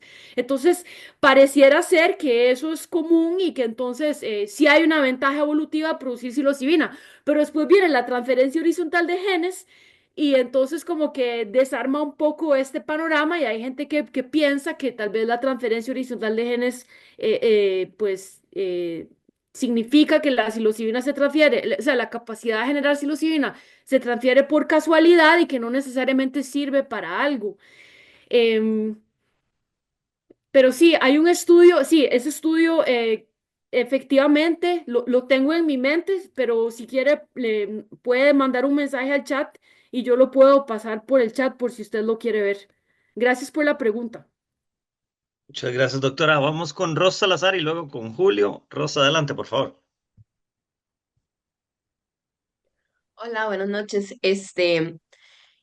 No entendí muy bien, entonces es como para hacer una aclaración. Entonces hay una inhibición en la producción de GABA al estar bajo los efectos de la psilocibina. En caso de ser así, me pregunto si entonces se ha planteado la posibilidad de que se pueda utilizar la psilocibina, perdón, para tratar la epilepsia. Y también tengo la pregunta de si hay lugar en estas investigaciones para la ciencia ciudadana y de qué forma se pueden involucrar las personas. Bueno, no sé si Joseph también quiere decir algo. No, no es que se inhibe GABA, sino que hay una gran cantidad de poblaciones de interneuronas que regulan la excitabilidad del cerebro y algunas de estas poblaciones pueden estar reguladas o su comportamiento puede estar afectado por la actividad de estos receptores 5HT2A, que es muy interesante porque además es un agonista parcial. Eso significa que estimula el receptor, pero en menor medida que la propia serotonina del cerebro. O sea que no es una estimulación mayor, sino es una estimulación diferenciada, ¿verdad? Es decir, una estimulación selectiva sobre estos receptores y como los receptores están diferencialmente concentrados, lo que denominamos densidad, esta densidad varía no solo en las capas de la corteza cerebral, sino en diferentes estructuras. El que los receptores estén diferencialmente concentrados hace que estos efectos ocurran en ciertas poblaciones de neuronas más que en otras.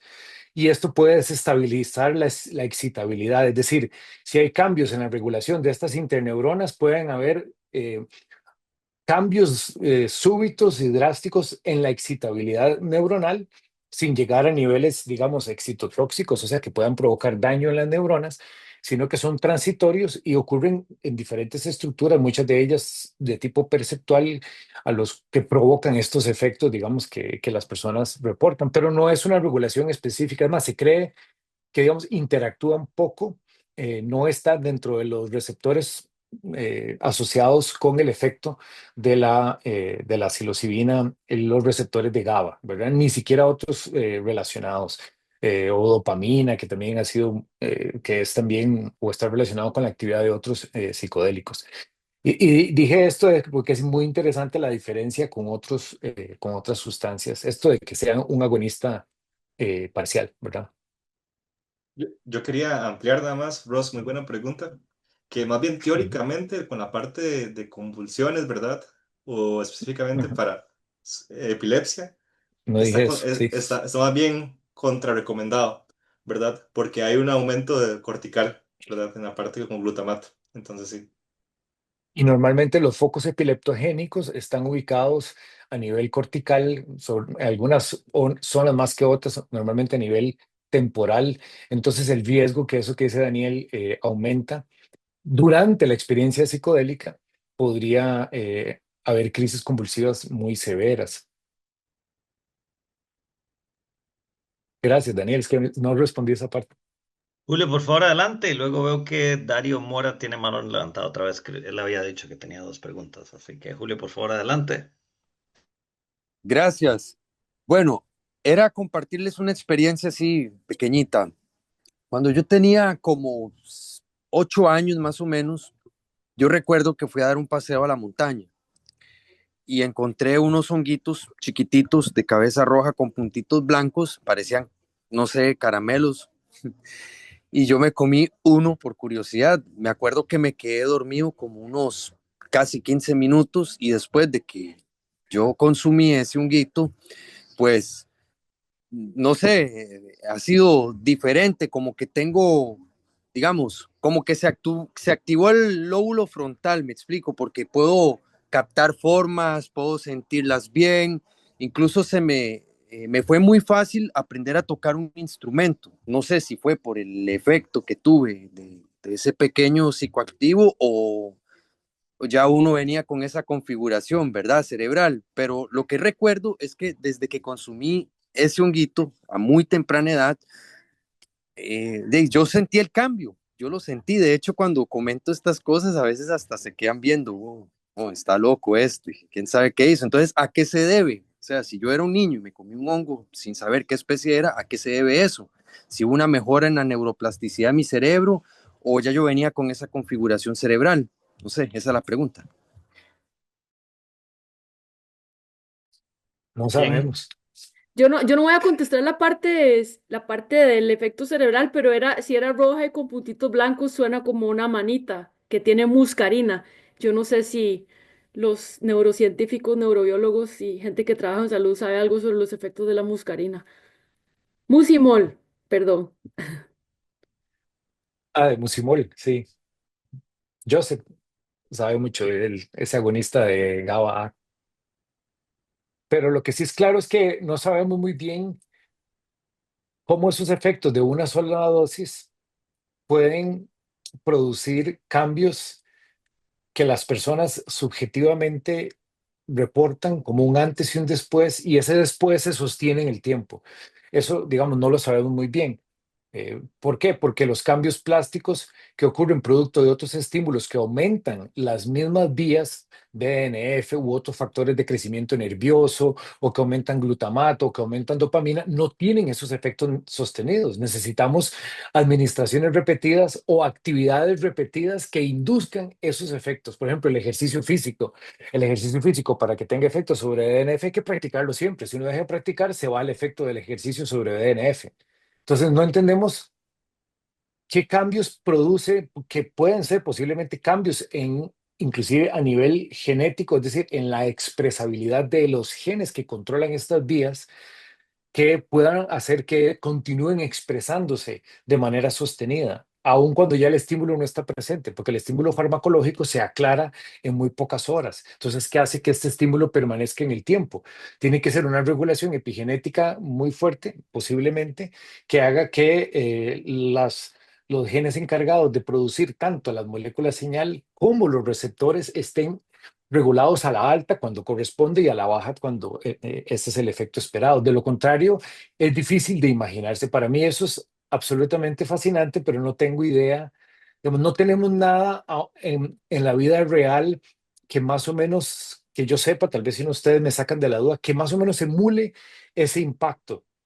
Así, de esa misma manera, por supuesto, conocemos los efectos del trauma que tienen esos impactos, pero normalmente son memorias, es decir, es la propensión a sobreconsolidar memorias que controlan nuestra manera de comportarnos, pero no es la propensión a, sino son conocimientos específicos de la vida o del mundo o de sí mismo. Me explico, son cosas que pasan y que son muy potentes, pero esa particularidad como que de ahí en adelante la persona sienta que adquiere ciertas habilidades o ciertas sensaciones o es como difícil de explicar por lo menos con las herramientas que tenemos actualmente.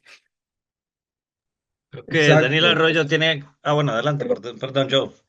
Nada más quería hacer una acotación así muy rápida y es que tras de eso, bueno, no, si los estudios que tenemos en psilocibina actuales son limitados, ¿verdad? Y apenas van ahí saliendo poquito a poquito, todavía en poblaciones especiales o en niños es todavía mucho más limitado, ¿verdad? Sabemos que los niños, especialmente en esa edad, tienen los sistemas y los Sí, mecanismos sí, de sí, plasticidad neuronal muy total. diferentes y aumentados a los adultos, ¿verdad? Entonces, mucha de la Ujú. información que tenemos de cómo funciona, tal vez psilocibina han sido en estudios Sí, sí, en adultos, ¿verdad? totalmente. Ujú.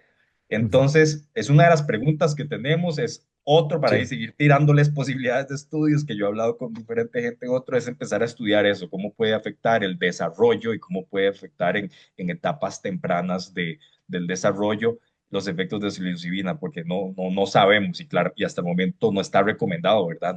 Nada en niños, ni embarazadas, ni nada, porque no sabemos afectar desde muy positiva hasta muy negativamente. Entonces, todo esto es muy, muy incierto de momento.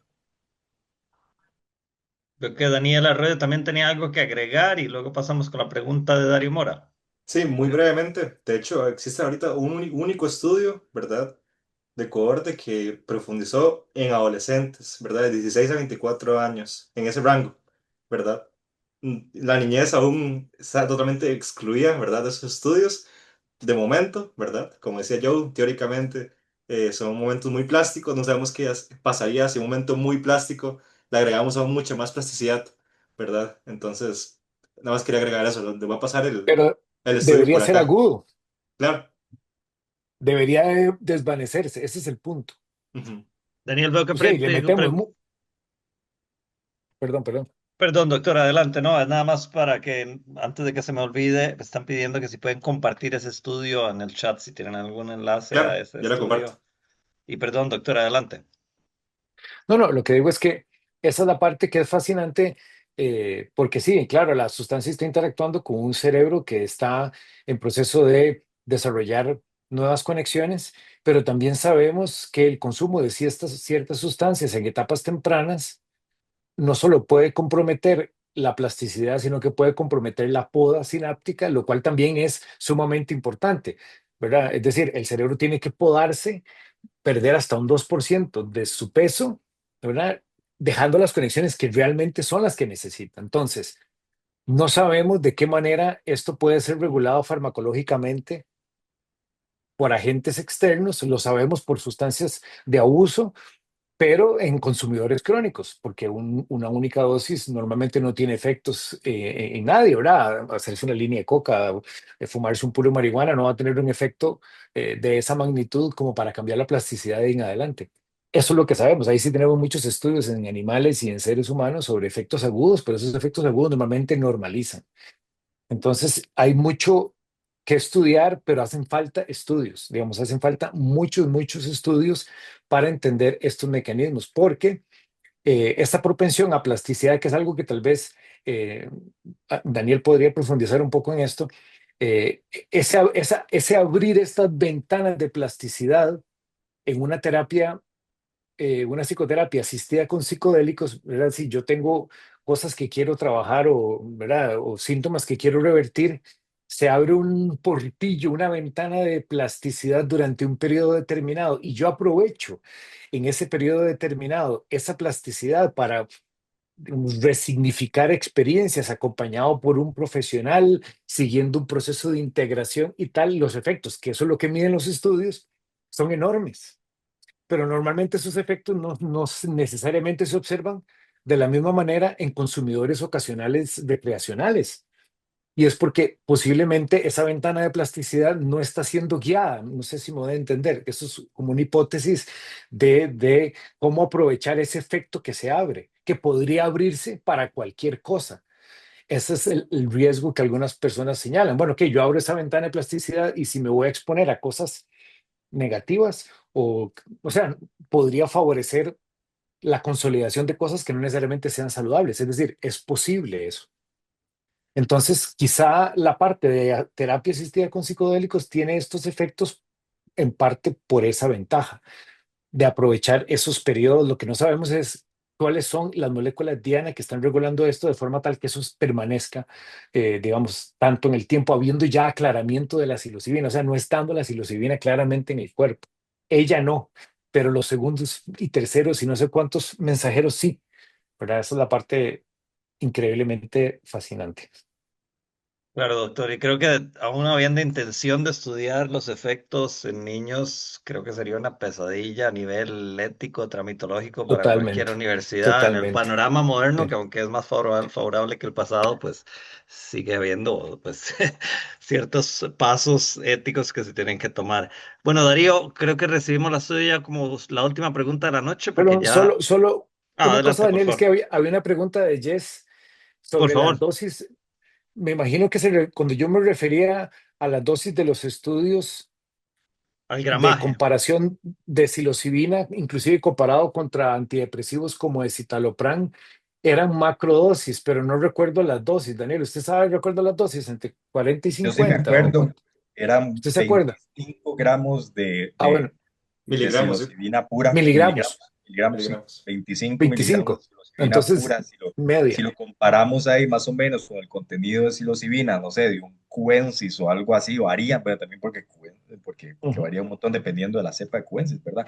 Pero sí son macrodosis, eso estamos hablando Ujú. dependiendo ahí entre 1,5 hasta 3,5 gramos de hongo seco, ¿verdad? Una cosa así. Pero estamos Ujú. hablando, la cosa es que estamos hablando en el ámbito de macrodosis de fibra. De macrodosis, sí. Y en el uso de microdosis, por favor, ¿podrían decirme?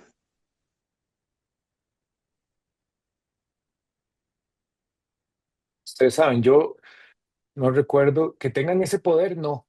¿Qué es la pregunta con microdosis? O sea, ¿qué fue? Que si, Sí, cuando han hecho pruebas, si la han hecho con microdosis, ¿qué gramaje de puntos de microdosis han sí, lo, utilizado para poder hacer este tipo de... es que las comparaciones, digamos, ya más altas, como está hablando Juan Carlos Brenes, como hizo el doctor Cahart Harris con escitalopram, se ha hecho con macrodosis. Los resultados más positivos han sido con macrodosis junto con terapia cognitivo-conductual o diferentes psicoterapia en general, perdón. Em, Entonces, la microdosis, o sea, hay por ahí algunos estudios que sugieren, la mayoría son más de recopilaciones de, no sé, blogs en internet o por ahí Fadiman y Stamets han hecho algunos que otros estudios en poblaciones muy pequeñas, pero están también muy en pañales, la verdad, los resultados más positivos, más creíbles, con metodologías mejor establecidas y demás, se han hecho con macrodosis. De verdad, con microdosis, inclusive hay estudios que se han visto que no hay diferencia con placebo, de más que más bien es la experiencia o ese efecto placebo que tiene un poquito más efecto. Igual requiere muchísimo más estudios para saber un poquito más al respecto, pero sí, Última como pregunta, decisión Joseph, y es para vos, terapéutica. y es ¿en dónde ve el futuro legal, si dentro de las macros o las micros, dentro de Costa Rica? En ninguno se sabe, ¿verdad? Es una cosa muy difícil de predecir. A nosotros ahí vamos sacando estudios, sacando evidencia, dependiendo de los resultados de la evidencia, inclusive en países que están mucho más avanzados, como en Estados Unidos, en Australia y demás, los resultados que van sacando, ahí todavía está un poquito en la línea, a pesar de que en Australia sea legal o lo que sea, igual los resultados también están ahí de que en cualquier momento se puede echar atrás. En Estados Unidos, en los estados en los que se ha probado, ya hay psicoterapia asistida con psicodélicos que se pueden usar en ciertas situaciones, también ahí van. Entonces necesitamos más evidencia para tener resultados más concretos y tener un peso más grande para poder ya meterlo en ámbitos políticos, pero esto es algo que va a requerir años en la mayoría de países y Costa Rica y todavía un poco más atrás. Estos esfuerzos que está haciendo UCREA y todos nosotros es para eso, para empezar a tratar, a ver esa evidencia, si de verdad funciona o no, y si eventualmente, si funciona, o sea, que sea suficiente para empezar la conversación, pero todo está bastante ahí en pañales de cierta forma. Bueno, Dario, creo que tienes la pregunta de cierre, así que por favor, adelante. Qué honor, muchas gracias. Acá en la zona donde yo vivo, en el Cerro de la Muerte, desde muy pequeño tengo recuerdos pues, de encontrar Psilocybe zapotecorum y este año empecé a encontrarme un montón de Psilocybe cubensis. Mi casa está a 1750 metros sobre el nivel del mar, con influencia pacífica, pero me llama la atención por qué si o sea, si desde muy pequeño siempre anduve buscando hongos de todo tipo y nunca hubieron cubensis, de la nada empezaron a salir pues en diferentes territorios, en diferentes lugares, Psilocybe cubensis. Entonces mi pregunta acá es como, ¿cuál es la data que se tiene como de mayor altitud de crecimiento de Psilocybe cubensis? Y porque él se puede dar que simplemente de la nada, sin ningún tipo como de, no es como que como que se regaron esporas por ahí, por qué, digamos, o sea, ¿cuál puede ser la razón del por qué los Psilocybe cuensis hasta este año empezaron a salir con tantísima frecuencia y yo que sé, en los últimos 10 años nunca vi ninguno? ¿Sea alguna razón del por qué eso puede pasar? Sí, mi internet está un poco raro, no sé si me pueden escuchar bien. Lo vemos y escuchamos súper bien, doctora. Ok, Perfecto, sí. perfecto. Sí, aquí hay muchas variables que pueden estar involucradas. Una es, Psilocybe cubensis es la especie más cosmopolita, ¿verdad? Es la especie que es muy fácil de cultivar y entonces mucha gente la utiliza. Entonces una posibilidad es que haya sido dispersada por humanos, ¿verdad? Esa es una opción. Lo otro es, ¿usted se la encontró en Boñigas o se la encontró en el bosque? No, los cubensis en el bosque, los apotecorum, digo, los cubensis en Boñigas, los apotecorum siempre me los he encontrado a orilla de calles y en Sí, el bosque. Zapotecorum le gusta la orilla de la calle, lugares Me perturbados. encantan, me encantan. Sí, em, sí, no sé, pueden ser muchas cosas. Ya el hecho de que cubensis, al ser una especie coprófila y estar en potreros y todo, pues yo no descartaría un impacto humano. Puede ser que antes no había tantas boñigas y ahora hay más porque hay más deforestación o porque las vacas están incursionando en lugares donde antes no estaban. No hay suficientes estudios ecológicos de psilocibe en los trópicos como para saber entre qué elevación y qué elevación vive, pero sí sabemos que las montañas se están volviendo más calientes por cambio climático, entonces tal vez es que, ¿verdad? El clima óptimo para psilocibe se está moviendo hacia arriba. O sea, si ni siquiera sabemos cuáles son las especies que hay aquí, menos sabemos sobre efectos de cambio climático sobre especies de psilocibe.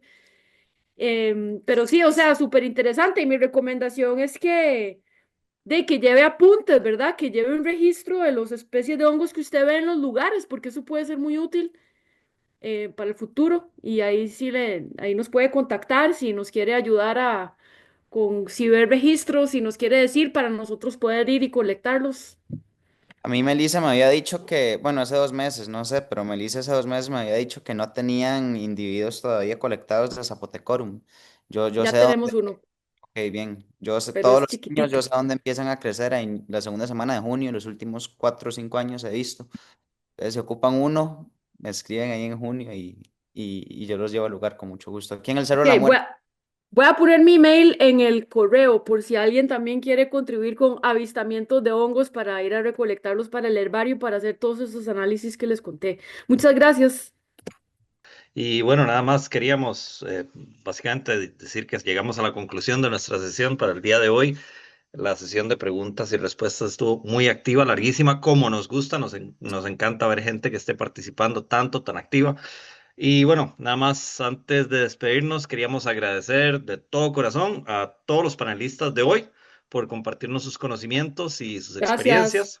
Y también queríamos agradecer a toda la audiencia, cada uno de ustedes por acompañarnos, ser parte de este espacio. Recordarles que pueden seguirnos por Gracias. medio de nuestra página web, que es asociacionpsicodélica.org, o nuestra página de Instagram, donde somos asociacionpsicodélica.cr, para mantenerse así al tanto de nuestras próximas actividades y eventos. Y con esto concluimos la sesión de hoy. Muchísimas gracias a todas y a todos y que tengan una excelente noche. Gracias. Buenas Hasta noches. luego. Muy Muchas bien, Estén de muy verdad. gracias. bien. Chao. Buenas noches.